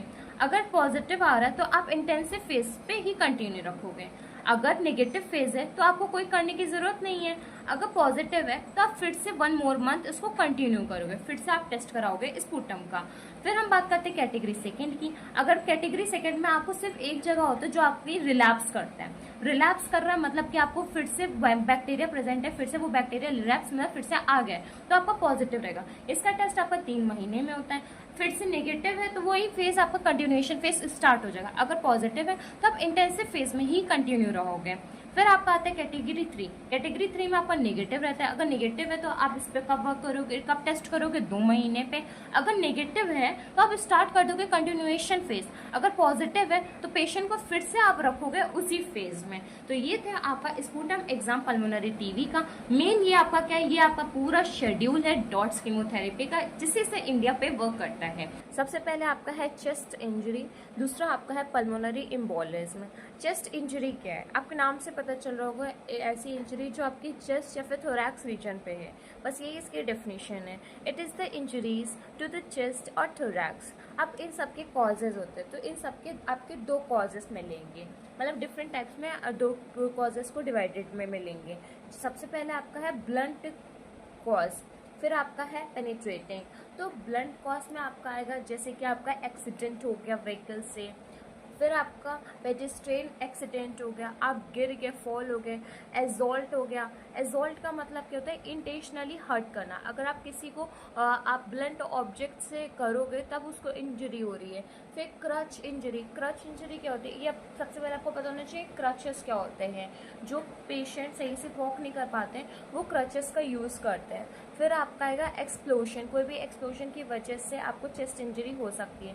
फिर आपका है पेनिट्रेटिंग। पेनिट्रेटिंग में आपके आएंगे knife, gun shot, stick, arrow and other micelles. तो इन सब की वजह से आप कह सकते हैं आपको चेस्ट इंजरी हो सकती है। चेस्ट इंजरी आपके 5 टाइप्स की होती है। तो ये चेस्ट इंजरी कभी भी आपके एग्जाम में आए तो आपको ये 5 को अच्छे से मतलब डिफाइन करना है। पहले टॉपिक्स मेंशन करना है, फिर 5 को बताना है। तो ये 5 है क्या? चेस्ट इंजरी में सबसे पहले आपका आता है नीमोथोरैक्स, फिर आपका आता है हीमोथोरैक्स, फिर आपका आता है फीलेल चेस्ट, फिर आपका आता है कार्डियक टेम्पोनेट, फिर आपका आता है रिब फ्रैक्चर। सबसे पहले हम डिस्कस करते हैं नीमोथोरैक्स। नीमोथोरैक्स होता क्या है? अब सिंपल से आपको बताते तो थोरैसिक कैविटी में, नीमो मतलब एयर, एयर का एक्यूमुलेशन होना, उसको हम लोग कहते हैं नीमोथोरैक्स। अब इसकी डेफिनेशन क्या है? Pneumothorax is an accumulation of air in the pleural cavity that leads to partial or complete lung collapse. जब आपकी जो प्लूरल कैविटी होती है लंग्स में, उसमें एक्यूमुलेशन होगा किसका? एयर का। जब एयर के एक्यूमुलेशन की वजह से लंग्स कोलैप्स करता है। अब लंग्स कोलैप्स की भी 2 कंडीशन है, एक आपकी पार्शियल है, एक आपकी क्या है? कंप्लीट है। पार्शियल में आपको पता है कि थोड़ा सा कोलैप्स करेगा, कोई लोब कर सकता है जो लंग में प्रेजेंट होते हैं, डायग्राम हम लोगों ने डिस्कस करा था। कंप्लीट में क्या पूरा लंग्स ही आपका कोलैप्स कर सकता है, इसको हम लोग कहते हैं नीमोथोरैक्स। नीमोथोरैक्स में जब आपका एयर जो आपका प्लूरा के बीच में प्रेजेंट होता है, अब प्लूरा का आउटर प्लूरा होता है, इनर प्लूरा होता है, उसी को हम लोग कहते हैं पेराइटल और विसरल। जब उसके इनसाइड में आपका एयर होता है वो इंक्रीज करता है टेंशन को प्लूरल कैविटी में, यही कॉज करता है कोलैप्स में। अब बहुत सारे स्टूडेंट पूछते होंगे कि एयर की वजह से कोलैप्स कैसे हो गया, तो वो इंक्रीज करता है टेंशन प्लूरल कैविटी में, वो कॉज करता है कोलैप्स। जो एयर होता है उससे टेंशन इंक्रीज हो जाता है। अब हम बात करते हैं जो एयर ट्रैप्ड होता है इंट्राप्लूरल स्पेस में, ये आपका डिग्री बताता है लंग कोलैप्स में। अब हम लोग एग्जामिनेशन करेंगे तो हम लोग एयर को एग्जामिन कर ले तो हम लोगों को पता चल जाएगा कि कितना डिग्री आपका लंग कोलैप्स कर सकता है। फिर आपका है क्लासिफिकेशन। क्लासिफिकेशन की अगर मैं बात करूँ तो आपके दो टाइप्स में डिवाइड होता है न्यूमोथोरैक्स। तो सबसे पहले आपका है स्पॉन्टेनियस, फिर आपका है ट्रॉमेटिक। तो स्पॉन्टेनियस में भी आपके दो आते हैं, प्राइमरी सेकेंडरी, और ट्रॉमेटिक में आपके आते हैं दो, प्राइमरी सेकेंडरी। ये क्लासिफिकेशन सिंपली स्पॉन्टेनियस और ट्रॉमेटिक में डिवाइडेड है। बट अदर टाइप्स के टेंशन आ जाते हैं कभी कभी कि टेंशन में आपका क्या टाइप्स आ रहा है। तो अदर टाइप्स में आपका अगर आएगा तो आप टेंशन न्यूमोथोरैक्स बताओगे। अब मेनली क्लासिफिकेशन आपके दो ही वर्क करेंगे, एक स्पॉन्टेनियस एक ट्रॉमेटिक। लेकिन अगर कभी अदर टाइप्स पूछ लिया या फिर एग्जामिनर ने वाइवा टाइम पे पूछ लिया कि टेंशन न्यूमोथोरैक्स क्या होता है, तो उसके लिए आपको पता होना चाहिए कि टेंशन न्यूमोथोरैक्स आपका न्यूमोथोरैक्स का ही एक टाइप्स में आएगा। इसमें क्या होता है, जब आपके प्लूरल स्पेस में रैपिड एक्यूमुलेशन होता है एयर का, मतलब कि एक इमरजेंसी कंडीशन होती है और हम पर्सन को ट्रीट करते हैं सेव करने के लाइफ के लिए, तब कंडीशन हम लोग कहेंगे टेंशन न्यूमोथोरैक्स। न्यूमोथोरैक्स का मतलब वही है थोरैसिक कैविटी, जो आपकी प्लूरल कैविटी उसमें एयर का एक्यूमुलेशन होना। टेंशन की जरूरत तब होगी जब एक ये इमरजेंसी कंडीशन में होगा। इटियोलॉजी क्या है, इटियोलॉजी स्पॉन्टेनियस न्यूमोथोरैक्स। अब हम लोगों ने क्लासिफिकेशन में पढ़ा था ना स्पॉन्टेनियस न्यूमोथोरैक्स के प्राइमरी और सेकेंडरी। तो स्पॉन्टेनियस में आपके प्राइमरी में आएगा एपिकल बर्ड्स, फिर सेकेंडरी में आपका आएगा pulmonary tuberculosis, chronic bronchitis, emphysema, bronchial asthma, फिर आपका रहेगा सुपरेटिव निमोनिया, लंग एब्सेस, ब्रोंकिटिस, फिर आपका रहेगा ब्रोंकोजेनिक कार्सिनोमा, फिर आपका रहेगा सिस्टिक फिब्रोसिस। अगर मैं बताऊं स्पॉन्टेनियस न्यूमोथोरैक्स में प्राइमरी में तो आपका सिर्फ एक है एपिकल बल्ब, आप उसको लर्न कर लेंगे। सेकेंडरी में आप स्टार्टिंग में 3 से 4 लर्न कर लीजिए, उतना आपके लिए इनफ है। फिर रेयर कॉजेज क्या हैं स्पॉन्टेनियस के, तो आपके रेयर कॉजेज में आपको कोई डिजीज कंडीशन हो सकती है, जैसे कि आपका क्रिप्टोजेनिक फाइब्रोजिंग एल्विलोलाइटिस हो सकता है, ऑक्यूपेशनल लंग एब्सेस हो सकता है, ग्रेनुलोमाटिस लंग एब्सेस हो सकता है, रोमैटिक डिजीज हो सकती हैं, सिस्टमिक ल्यूपस एरिथमेटस हो सकता है। तो ये आपके थे स्पॉन्टेनियस न्यूमोथोरैक्स के प्राइमरी सेकेंडरी रेयर कॉजेज। अब हम बात करते हैं ट्रॉमेटिक कॉजेज की। तो ट्रॉमेटिक में भी आपका प्राइमरी और सेकेंडरी आता है। प्राइमरी में आप कह सकते हो नॉन इट्रोजेनिक और सेकेंडरी में आप कह सकते हो इट्रोजेनिक। नॉन इट्रोजेनिक की अगर मैं बात करूँ तो आपका आएगा चेस्ट इंजरी, बैरोट्रोमास। इट्रोजेनिक में आएगा thoracentesis, pleural biopsy and lung biopsy, transbronchial biopsy. इसमें बहुत सारे मेंशन है, आप को जो इजी लगे आप लर्न कर लीजिएगा। अगर आपको एक सिंपल सी बात बताऊँ, एएचएन जो सब्जेक्ट है ना, वो सिंपली आपको अगर आपने थोड़ा सा पढ़ लिया फिर आप उसको थोड़े कोई अच्छे से एक्सप्लेन कर सकते हो। अगर आप एएचएल सब्जेक्ट में अच्छा स्कोर करना चाहते हो तो आपको चीज़ें क्लियर होनी चाहिए कि न्यूमोथोरैक्स क्या होता है, उसकी क्लासिफिकेशन क्या होते हैं, उसकी एटियोलॉजी क्या है, उसकी पैथोफिजियोलॉजी क्या है, उसका मैनेजमेंट क्या है। मैं एक एग्जांपल बता रही हूँ जिससे आपको पता होना चाहिए। जब आप उस डिजीज़ के बारे में सब जानते हो ना, फॉर एग्जाम्पल मैनेजमेंट सब कुछ जानते हो, तब अगर आपके एग्जाम में पूछ लिया गया कि उसकी पैथोफिजियोलॉजी बताओ तो आपको टेंशन नहीं होगी। अगर एग्जाम में पूछना है सिर्फ उसका मैनेजमेंट बताओ, फिर आपको टेंशन नहीं होगी। इसीलिए कोई भी डिजीज़ आप करिएगा एएचएन में इंपॉर्टेंट चैप्टर्स की, तो उसको अच्छे से करिएगा। जैसे कि रेस्पिरेटरी सिस्टम आपको पता है सीओपीडी, अस्थमा, पल्मोनरी एम्बोलिज्म कितना इंपॉर्टेंट है, कितना ज़्यादा इंपॉर्टेंट है कि एग्जाम में ज़्यादा से ज़्यादा चांसेस होते हैं उसके रिपीट होने के। तो इनके आप प्रैक्टिस करिएगा, साथ ही साथ इनका आप नर्सिंग मैनेजमेंट पे ज़्यादा फोकस करिएगा। अब हम डिस्कस करते हैं न्यूमोथोरैक्स में कॉजेज बेस्ड ओपन और टाइप पे, क्लोज टाइप पे। अब हम बात करते हैं सबसे पहले ओपन की। तो ओपन में क्या होता है, आपके ऐसी इंजरी जो आपके ओपन चेस्ट पे वर्क करती है, लगती है, जैसे कि आपकी penetrating chest injury, central venous catheter insertion, chest surgery, transbronchial biopsy, thoracentesis, percutaneous lung biopsy. तो ये क्या है आपके, ये डायरेक्ट आपके ओपन टाइप इसलिए आ रहे हैं क्योंकि ये सारी चीज़ें आपकी डायरेक्ट चेस्ट को इंजरी देती है। अब आप पेनिट्रेट कर रहे थे नीडल को और चेस्ट में ज़्यादा अंदर पेनिट्रेट हो गई तो चेस्ट में इंजरी कर देगी।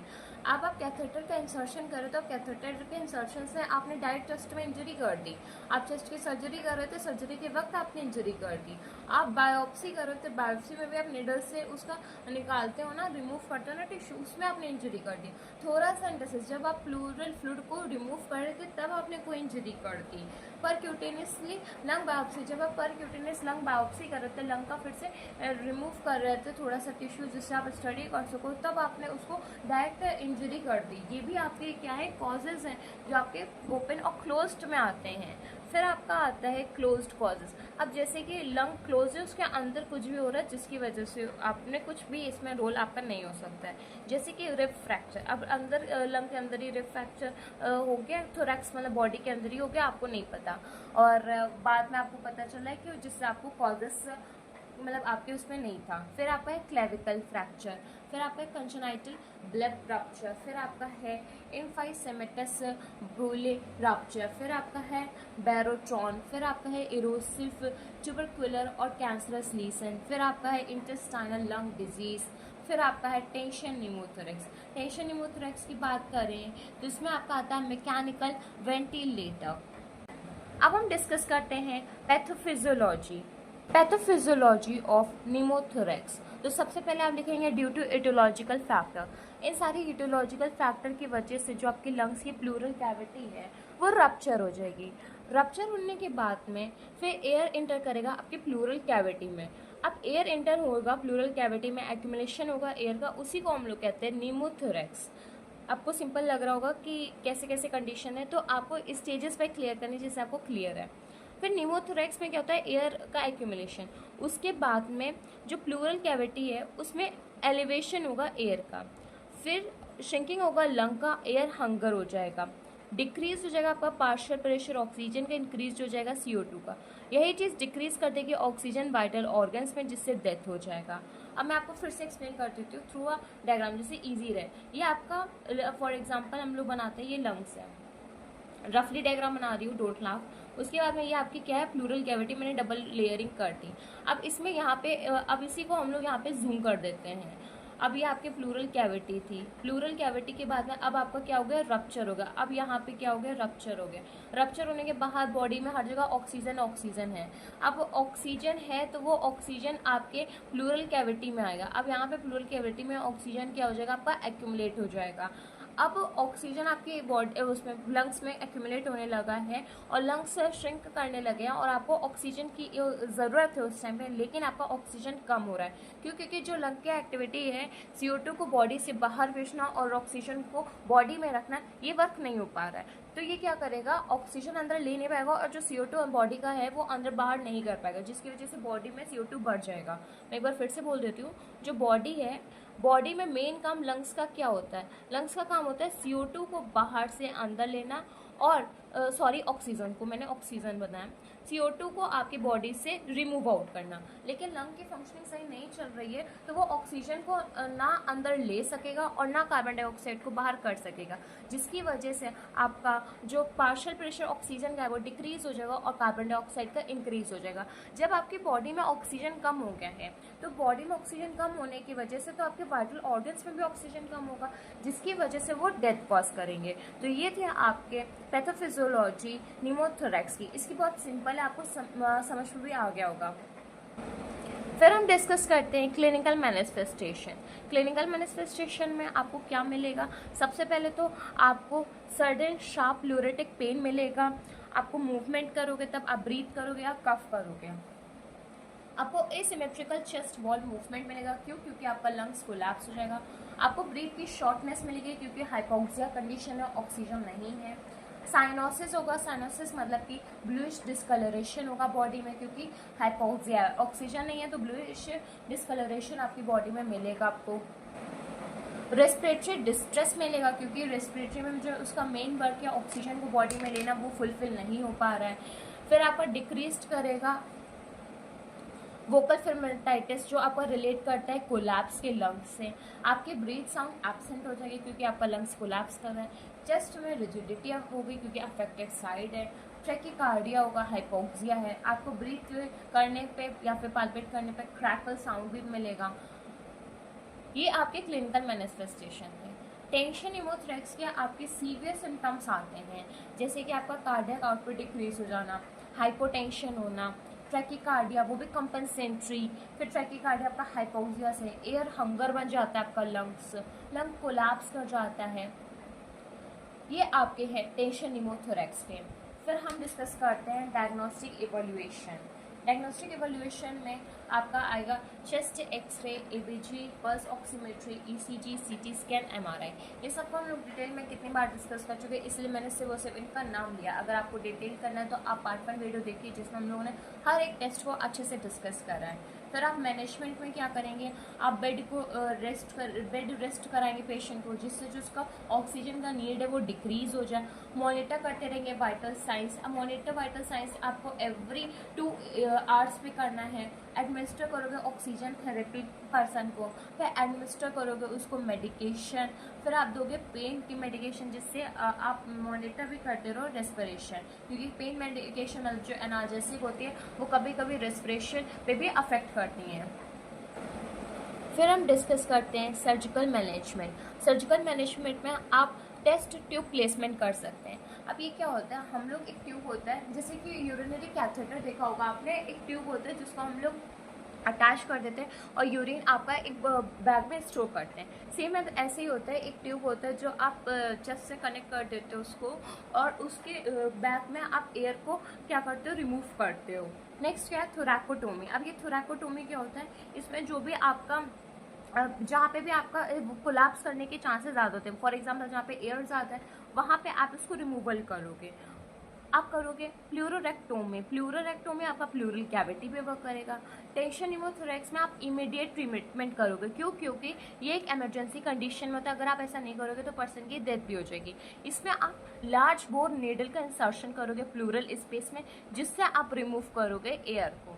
नर्सिंग मैनेजमेंट क्या है, आप एलिवेट करोगे हेड को, आप कोई भी चेस्ट ट्रॉमा है उससे पहले एपिड्यूरल कैथेटर करोगे जिससे मैनेज कर सको आप पेन को।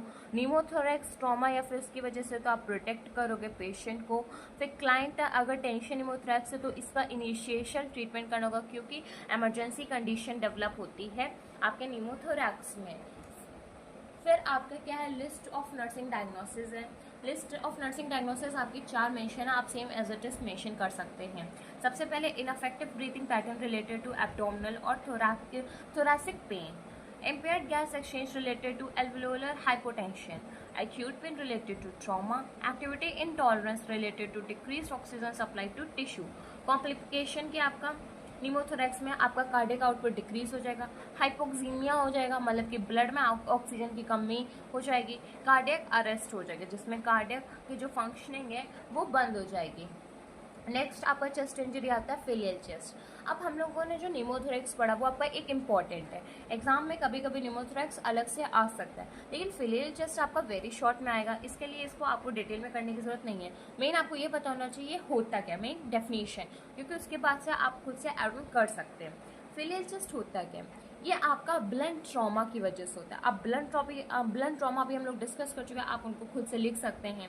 इसमें क्या होता है, जो आपके रिब्स होते हैं उनका फ्रैक्चर हो जाता है, 2 या 2 से अधिक रिब्स का फ्रैक्चर होना, उनको हम लोग कहते हैं फेलियल चेस्ट। अब रिब्स का फ्रैक्चर एक जगह पे भी हो सकता है, फॉर एग्जांपल लंग्स में एक जहाँ पे आपके रिब्स प्रेजेंट है वहीं हो सकते हैं, या फिर डिफरेंट रिब्स में भी फ्रैक्चर हो सकता है, उसको हम लोग कहते हैं फेलियल चेस्ट। इसके क्लिनिकल मैनिफेस्टेशन में आपको cyanosis, dyspnoea, hypercapnia, hypoxaemia, increase respiratory pain, paradoxical movement, क्योंकि इसमें फेलियर सेगमेंट होता है, तो ये सब मिलेंगे। डायग्नोस्टिक आपका वही रहेगा, मैनेजमेंट सेम आपका वही रहेगा। नेक्स्ट हम डिस्कस करते हैं थर्ड हमारे चेस्ट इंजरी, वो है आपका कार्डियक टेम्पोनेंट। कार्डियक टेम्पोनेंट की बात करते हैं, इसमें एक्यूमुलेशन होता है ब्लड का पेरिकार्डियल सैक में।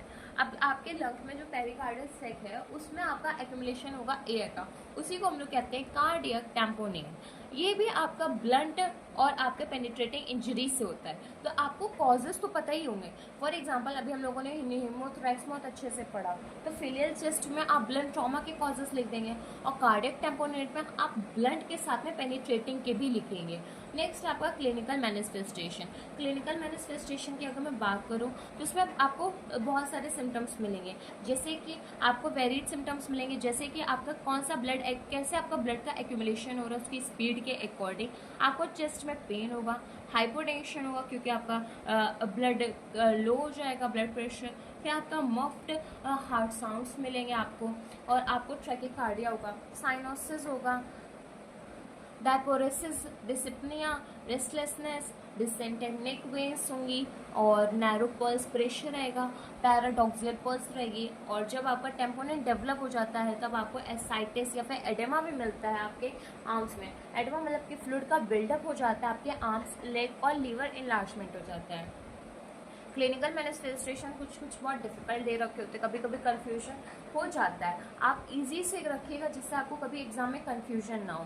डायग्नोस्टिक इवैल्यूएशन में आप मेन क्या करेंगे, इको कार्डियोग्राफी, यह आपको डायग्नोस करने में हेल्प करेगा कार्डियक टेम्पोनेट।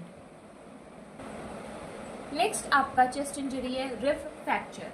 रिब फ्रैक्चर आपको नाम से पता चल रहा है, रिब का फ्रैक्चर हो जाना, यह आपका ब्लंट और पेनिट्रेटिंग इंजरी से होता है। इसमें आपके मल्टीपल रिब्स का फ्रैक्चर एक साथ होता है। क्लिनिकल मैनिफेस्टेशन आप कॉजेज तो आप खुद से लिख सकते हैं कि ब्लड इंजरी के आप लिखते हैं और पेनिट्रेटिंग के लिखते हैं।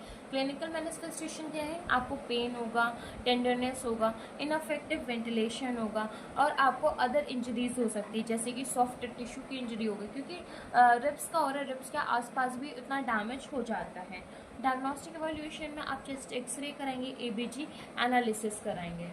मैनेजमेंट क्या है, आप एनालिसिस करेंगे और वाइटल साइंस को मॉनिटर करेंगे, एपिड्यूरल कैथेटर को इंसर्शन करेंगे, नर्व को ब्लॉक करेंगे, इंटरकॉस्टल नर्व को जो आपके रिब्स के अबव और बिलो होती है, जिससे हम लोग रिड्यूस कर सकते हैं सीवियर पेन को। फिर आपके कुछ नर्सिंग मैनेजमेंट है। नर्सिंग मैनेजमेंट आपको कभी कभी होता है कि ज़्यादा मार्क्स में आ जाता है और हमें कोई टॉपिक नहीं होता, तो हम लोग नर्सिंग मैनेजमेंट एड ऑन कर देते हैं। नेक्स्ट और लास्ट टॉपिक आपका चेस्ट इंजरी का है हीमोथोरैक्स। अभी नीमोथोरैक्स और हीमोथोरैक्स में डिफरेंस है, उसमें एयर का एक्यूमुलेशन हो रहा था और हीमोथोरैक्स में आपका ब्लड का एक्यूमुलेशन होगा इंट्राप्यूरल स्पेस में, बस यही डिफरेंस है आपका। इसका कॉजेस क्या है, अब आपके ब्लड वेसल्स का डैमेज होना जिसकी वजह से ब्लड इंटर कर जाएगा आपका प्लूरल कैविटी में। कॉजेस क्या है ब्लड वेसल्स के डैमेज होने का, ब्लंट और penetrating chest trauma, thoracic surgery, कोई भी थोरैसिक सर्जरी कराई जिसकी वजह से हो सकता है, pulmonary infarction, neoplasm, dissecting, thoracic aneurysm, anticoagulant therapy, thoracic endometriosis, central venous catheter insertion, ये सब आपके कॉजेज हैं ब्लड वेसल के डैमेज होने के। अब आपको क्लिनिकल फीचर्स या फिर क्लिनिकल मैनिफेस्टेशन क्या मिलेगा, तो आपको ट्रैकिपीनिया मिलेगा क्योंकि हाइपोक्सिया कंडीशन होगी, आपको डस्ट की स्किन कलर मिलेगा, साइनोसिस भी अकर होगा, आपको डायपोरेसिस होगा क्योंकि पेन हो रहा है, हीमोफाइटसिस होगा मतलब कि स्पूटम में आपका ब्लड मिलेगा, एंजाइटी, रेस्टलेसनेस, ये सारे आपके क्लिनिकल फीचर्स हैं जो आपको मिलेंगे हीमोथोरैक्स कंडीशन में। नेक्स्ट डायग्नोस्टिक इवैल्यूएशन, तो डायग्नोस्टिक इवैल्यूएशन में सबसे पहले history collection, physical examination, ABG analysis, sputum analysis और फिर आपका प्लूरल फ्लूइड का एनालिसिस, फिर हीमाटोक्रिट का analysis, chest X-ray, CT scan, thoracentesis, ये सारी चीज़ें आपके आ जाएंगी डायग्नोस्टिक इवैल्यूएशन में। मैनेजमेंट में आप क्या करोगे, आपका मैनेजमेंट ये आपका को रिलेट कर सकते हो हीमोथोरैक्स से, क्योंकि नीमोथोरैक्स में आपको क्या करना था, ब्लड को रिमूव करना था और हीमो में आपको किसको करना होगा, एयर में। तो मैनेजमेंट में क्या होगा, चेस्ट ट्यूब इंसर्शन कर सकते हो, ऑटो ट्रांसफ्यूजन कर सकते हो जो ब्लड में कलेक्टेड पेशेंट में कलेक्टेड हुआ ब्लड, फिर आप ट्रीटमेंट करोगे हाइपोवॉल्यूमिया क्योंकि वॉल्यूम भी कम हो जाएगा, हाइपोवॉल्यूमिया कंडीशन हो गया, अब ये हाइपोवॉल्यूमिक शॉक कन्वर्ट उससे पहले आप उसको ट्रीट करोगे, ऑक्सीजन का एडमिनिस्टर करोगे एनाल्जेसिक, सक्शनिंग करोगे, थोरैकोटोमी करोगे। थोरैकोटोमी जब हम लोग करते हैं जब उसकी कंडीशन टेस्ट ट्यूब से इम्प्रूव नहीं हो पाती है पर्सन की। नेक्स्ट आपके कुछ कॉम्प्लिकेशंस हैं, अब ऐसी कंडीशन में एडवर्स रिएक्शंस हो जाती हैं क्योंकि आपने ब्लड ट्रांसफ्यूजन कर रहा है, ब्लड ट्रांसफ्यूजन की वजह से अब आपने कभी चेक करा नहीं कि पेशेंट का ब्लड ग्रुप की आप उसमें ट्रांसफ्यूज करो उसका क्या, और अब बॉडी में गया तो कम्पैक्टेबिलिटी रिएक्शंस अकर्स होंगी, अब मैसिव हेमरेज, अब आपकी कोई ब्लीडिंग मैसिव मतलब बहुत खतरनाक हो रही है जैसे एक्सीडेंट पे हो जाती है, इन्फेक्शन हो गया या फिर कभी चेस्ट ट्यूब ऑक्सीजन इक्विपमेंट में माल फंक्शन हो गया जैसे कि हम सही से इंसर्ट नहीं कर पाए या फिर उनकी फंक्शनिंग ही नहीं सही से वर्क करी। फिर आपके कुछ नर्सिंग इंटरवेंशंस हैं जिसमें आप ऑक्सीजन को एडमिनिस्टर करोगे पहले पॉइंट में, आप टेक्निक बताओगे जिससे वो कफिंग और डीप ब्रीथिंग एक्सरसाइज कर सकें, आप मेंटेन करोगे चेस्ट ट्यूब सिस्टम को, चेक करोगे उसके इंसर्शन को, साइड को, और इंडिकेट करोगे कि एयर लीकेज हो रहा है कि नहीं हो रहा है। आफ्टर दैट आप चेक करते रहोगे। फिर उसके बाद में आप चेस्ट एक्टिविटी को भी एक्सरसाइज के थ्रू से चेक करते रहोगे। तो यह आपके 3 नर्सिंग इंटरवेंशंस। आपका टॉपिक चेस्ट इंजरीज कंप्लीट हो गया। चेस्ट इंजरीज के अंदर आपके 5 सब टॉपिक्स आते हैं, वो भी हमने कंप्लीट कर दिया। इससे रिलेटेड आपका कोई भी डाउट हो आप कमेंट बॉक्स में मेंशन कर दीजिएगा। नेक्स्ट और लास्ट टॉपिक है रेस्पिरेटरी सिस्टम का, पल्मोनरी एम्बोलिज्म। तो एम्बोलिज्म होता क्या है? एम्बोलिज्म का मतलब होता है ब्लॉकेज। ब्लॉकेज किसमें होना? पल्मोनरी आर्टरी में। अब ब्लॉकेज किससे होता है? फॉरेन मैटर्स होता है, उसी को हम लोग कहते हैं पल्मोनरी एम्बोलिज्म। तो डेफिनेशन क्या पल्मोनरी एम्बोलिज्म की? ये ब्लॉकेज है पल्मोनरी आर्टरी का बाय फॉरेन मैटर, इसी को हम लोग कहते हैं पल्मोनरी एम्बोलिज्म। कॉजेज क्या है? डीवीटी, डीप वेन थ्रोम्बोसिस की वजह से। अब ज़्यादा देर तक मतलब पेशेंट जब पर्सनस खड़े रहते हैं, जैसे कि नर्सिंग ऑफिसर खड़े रहते हैं या फिर वार्ड में जो सिस्टर इंचार्ज होते हैं वो खड़े रहते हैं, उनके जो वेन्स होते हैं, जो लोअर लेग होती है, वहाँ पे थ्रोम्बोसिस अकर हो जाता है। ये थ्रोम्बोसिस आपका हार्ट अटैक जैसी चीज़ें भी कॉज कर सकता है। तो ये कॉजेज क्या? Deep vein thrombosis. थ्रोम्बोसिस जो आपका लोअर लेग में होता है, एक्सट्रीमिटीज़ में, वो आपका पल्मोनरी में आके कर सकता है। राइट साइड का हार्ट फेल हो, अपर एक्सट्रीमिटी में कोई इम्बोलाई है, पेल्विक वे में कोई इम्बोलाई है, फीमोरल वे में कोई इम्बोलाई है, एयर इम्बोलाई है, ट्यूमर है, बैक्टीरियल वेजिटेशन है, ये सब एक ऑब्स्ट्रक्शन क्रिएट करते हैं इम्बोलाई। नेक्स्ट है आपका रिस्क फैक्टर। तो प्री डिस्पोजिंग रिस्क फैक्टर्स में आपका आता है सबसे पहले तो आर्टरियल फिब्रिलेशन। आर्टेरियल फिब्रिलेशन आप डिटेल में पढ़ोगे कार्डियोवास्कुलर सिस्टम में। डिक्रीज हो जाएगा आपका कार्डियक आउटपुट, इमोबिलिटी होगी क्योंकि उस टाइम पे सीवियर पेन होता है। फिर आपके अगर मैं बात करूँ वेस्कुलर एंडोथीलिया में क्या मिलेगा, तो आपको इन्फेक्शन मिलेगा, आर्टेरोस्क्लेरोसिस मिलेगा। फिर आपको हाइपरकोगुलेटिविटी में बताया जाए तो पॉलीसाइथीमिया हो जाएगा। पॉलीसाइथीमिया एक कंडीशन होती है जिसमें आरबीसीज का प्रोडक्शन हाई हो जाता है। फिर आपके प्रेसिपिटेटिंग कंडीशन क्या आएगी? प्रेसिपिटेटिंग कंडीशन की अगर मैं बात करूँ, कोई भी आपका प्रीवियस एम्बोलाइटिस जिसकी वजह से आ सकती है, कोई भी कार्डियोवास्कुलर डिजीज़ की वजह से आपको हो सकता है, जैसे कि heart fail, right ventricular infarction हो गया। तो ये आपका आता है प्रेसिपिटेटिंग कंडीशन में। अदर फैक्टर्स आपके हैं obesity, nephritic syndrome, hypertension, smoking and stroke. तो ये कुछ थे आपके अदर फैक्टर्स जो आपके इन्वॉल्व होते हैं पल्मोनरी एम्बोलिज्म में। अब हम डिस्कस करेंगे पैथोफिजियोलॉजी पल्मोनरी एम्बोलिज्म की। तो सबसे पहले आप लिखेंगे ड्यू टू इटियोलॉजिकल फैक्टर। अभी हम लोगों ने इटियोलॉजी डिस्कस करा है। इटियोलॉजिकल फैक्टर के बाद में आपका सेकंड स्टेप आएगा जिसमें होगा एम्बोलिज्म का मोबिलाइजेशन। अब आपको पता है एम्बोलिज्म आपके वेन में प्रेजेंट, अभी हम लोगों ने पढ़ा पेल्विक वेन, फेमोरल वेन और आपके लोअर एक्सट्रीमिटी, अपर एक्सट्रीमिटी। तो जिसमें भी आपका एम्बोलिज्म है वो एम्बोलिज्म आपका मोबिलाइजेशन करेगा थ्रू वेनस रिटर्न। इसलिए मैंने अलग से मेंशन करा via venous return. Venous return के थ्रू से वो एम्बोलिज्म आपका हार्ट में जाएगा, हार्ट के भी आपके राइट ऑट्रियम में, राइट ऑरिकल में आपका जाने के बाद में उससे वो आपका पल्मोनरी सर्कुलेशन में जाता है। आपको पता है आपका सिस्टमिक सर्कुलेशन बॉडी में होता है, पल्मोनरी सर्कुलेशन होता है। तो सिस्टमिक सर्कुलेशन में सबसे पहले वो हार्ट में गया, वो भी राइट ऑरिकल में, राइट एट्रियम में, उसके बाद में वो पल्मोनरी सर्कुलेशन में चला गया। पल्मोनरी सर्कुलेशन में जाते ही वो सर्कुलेट करके किसके पास जाएगा? पल्मोनरी आर्टरी पास जाएगा। अब वो एम्बोलिज्म पल्मोनरी आर्टरी में गया, फॉर एग्जाम्पल एम्बोलिज्म इतना सा था और आपके सिस्टमिक सर्कुलेशन की वेन्स इतनी सी, तो ये ईजिली इससे पास हो गया था। फिर ये पल्मोनरी सर्कुलेशन में, पल्मोनरी सर्कुलेशन में इससे कम था लेकिन इनफ था। लेकिन कोई पल्मोनरी आर्टरी इतनी सी होगी जिसमें ये जाके अटक जाएगा, जिसको हम लोग कहेंगे ऑब्स्ट्रक्ट हो जाएगा, जिसमें आप कह सकते हो पल्मोनरी एम्बोलिज्म हो गया। एम्बोलिज्म मतलब ऑब्स्ट्रक्शन होना, किसमें? पल्मोनरी आर्टरी में होना। अब आपको समझ में आ रहा होगा कि वो एम्बोलिज्म कहीं और ऑब्स्ट्रक्शन नहीं करा, कहीं और नहीं अटका, सिर्फ और सिर्फ पल्मोनरी आर्टरी में क्यों अटका। अब आप जानते हो पल्मोनरी आर्टरी, फॉर एग्जांपल ये आपकी पल्मोनरी आर्टरीज हैं। अब स्टार्टिंग में आपकी मतलब क्या रहेंगी? ब्रॉड रहेंगी, बाद में आपके नैरो हो जाएंगी, पतली होती जाएंगी, पतली होती जाएंगी, फिर वो आपका होता है जब आपकी आर्टरी में ब्लॉकेज हो गया तो यहाँ का ऑक्सीजन आपका कभी बॉडी में आगे ट्रांसफ़र नहीं होगा। जब ऑक्सीजन ट्रांसफ़र नहीं होगा तो बॉडी में हाइपोक्सीमिया जैसी कंडीशन डेवलप हो जाएगी।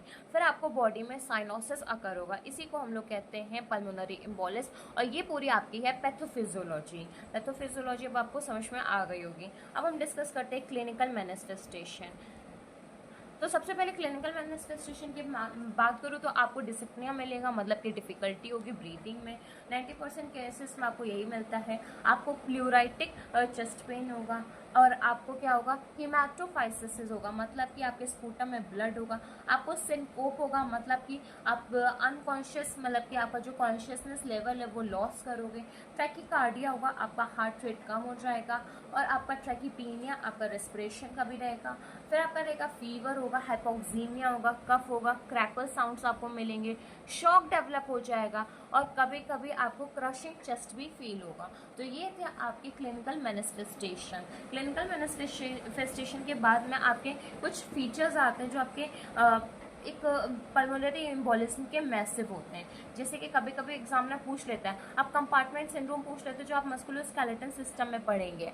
और कभी कभी एग्जामिनर ऐसे डायरेक्ट पूछ लेते हैं कि आप मैसिव फीचर्स बताइए पल्मोनरी एम्बोलिज्म के। तो आपके ये पॉइंट्स हैं जो आपके आते हैं मैसिव पल्मोनरी एम्बोलिज्म में, जैसे कि सीवियर डिस्नोपिया और आपका dull central chest pain, elevated venous pressure, evidence रहेगा राइट साइडेड हार्ट फेलियर का, हाइपोटेंशन होगा, शॉक डेवलप हो जाएगा। अब हम बात करते हैं डायग्नोस्टिक इवैल्यूएशन की। तो आप हिस्ट्री कलेक्शन, फिजिकल एग्जामिनेशन करेंगे। फिर आपका डायग्नोस्टिक इवैल्यूएशन में ही आपका एबीजी एनालिसिस आएगा। एबीजी एनालिसिस आपका आने के बाद में पल्मोनरी एंजियोग्राफी आएगी। बुक में अलग से मेंशन है लेकिन आप सेम उसी में रखिएगा, वरना आपको अलग से बहुत एक्सप्लेन करना होगा।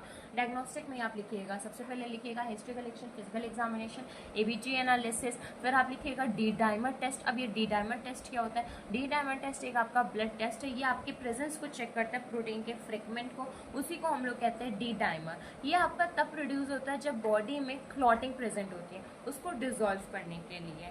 फिर आप एलडीएच टेस्ट कराओगे, फिब्रिन टेस्ट कराओगे, आप पल्मोनरी एंजियोग्राफी टेस्ट कराओगे, आप स्पाइरल चेस्ट सीटी स्कैन कराओगे। तो ये सारे आपके हैं डायग्नोस्टिक इवैल्यूएशन। डायग्नोस्टिक इवैल्यूएशन के बाद में आप नर्सिंग एग्जामिनेशन भी आपके बुक में बताया, इसलिए मैं आपको एक्सप्लेन कर दे रही हूँ। नर्सिंग एग्जामिनेशन में आप इंस्पेक्शन, पाल्पेशन, परकशन, ऑस्कल्टेशन करोगे। जब आप इंस्पेक्ट करने जाओगे तो आप असेस करोगे चेस्ट के एक्सपेंशन को, कि वो रिड्यूस हो रहा है कि अफेक्टेड साइड पे प्लूरेटिक पेन से या नहीं हो रहा है। तो इससे आपको क्लियर हो जाएगा कि प्लूरेटिक पेन है या नहीं है। फिर ऑब्जर्व करोगे साइंस को, एग्जामिन करोगे पेशेंट को, ऑब्जर्व करोगे स्किन को, एसेस करोगे उसके बिहेवियर को, पाल्पेट क्या करोगे, पाल्पेट करते ही आप चेस्ट एक्सपेंशन को देखोगे। आप इंक्रीज्ड देखोगे कि उसमें कोई लार्ज हैमरेज की वजह से पल्मोनरी इंफ्राक्ट तो नहीं है। पल्मोनरी फ्रैक्शन देखोगे प्रीमाइटिस की वजह से। फिर आप परकशन करोगे जिसमें आप साउंड को देखोगे, जो रिजनेंस को करोगे, डलनेस को देखोगे। ऑस्कल्टेशन में आपको क्रैकल साउंड्स मिलेंगे और आपको इंक्रीज्ड इंटेंसिटी मिलेगी पल्मोनिक सेकेंड साउंड की, जिसको हम लोग P2B कहते हैं। नेक्स्ट हम डिस्कस करते हैं पल्मोनरी एम्बोलिज्म में मेडिकल मैनेजमेंट। मेडिकल मैनेजमेंट में आप उसको एडमिनिस्टर करोगे हेपारिन और वारफारिन। अब ये हेपारिन और वारफारिन आपके एंटीकोगुलेंट ड्रग है। ये कोगुलेशन के मतलब जो एम्बोलिज्म है उसके अगेंस्ट में वर्क करेंगे। अगर थ्रोम्बोसिस हुआ है, ब्लड की वजह से क्लॉटिंग हुई है, तो वो हेपारिन वारफारिन काम कर लेगा। हेपारिन आप क्लॉटिंग को प्रिवेंट करने के लिए करते हो।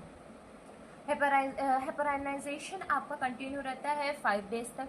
वारफारिन आपका साइमल्टेनियसली चलता रहता है। वारफारिन आपका 3 to 6 मंथ चलता है। आप एडमिनिस्टर करोगे थ्रोम्बोलिटिक एजेंट, जिससे आप थ्रोम्बस को डील कर सकते हो। आप सर्जरी थ्रोम्बस को रिमूव भी कर सकते हो। आप सप्लीमेंट में ऑक्सीजन प्रोवाइड करोगे क्योंकि ऑब्स्ट्रक्शन की वजह से ऑक्सीजन बॉडी में नहीं है। आप सर्जिकल में क्या करोगे, सर्जिकल एम्बोलेक्टोमी करोगे। सर्जिकली जो एम्बोलाई है उसको रिमूव करोगे।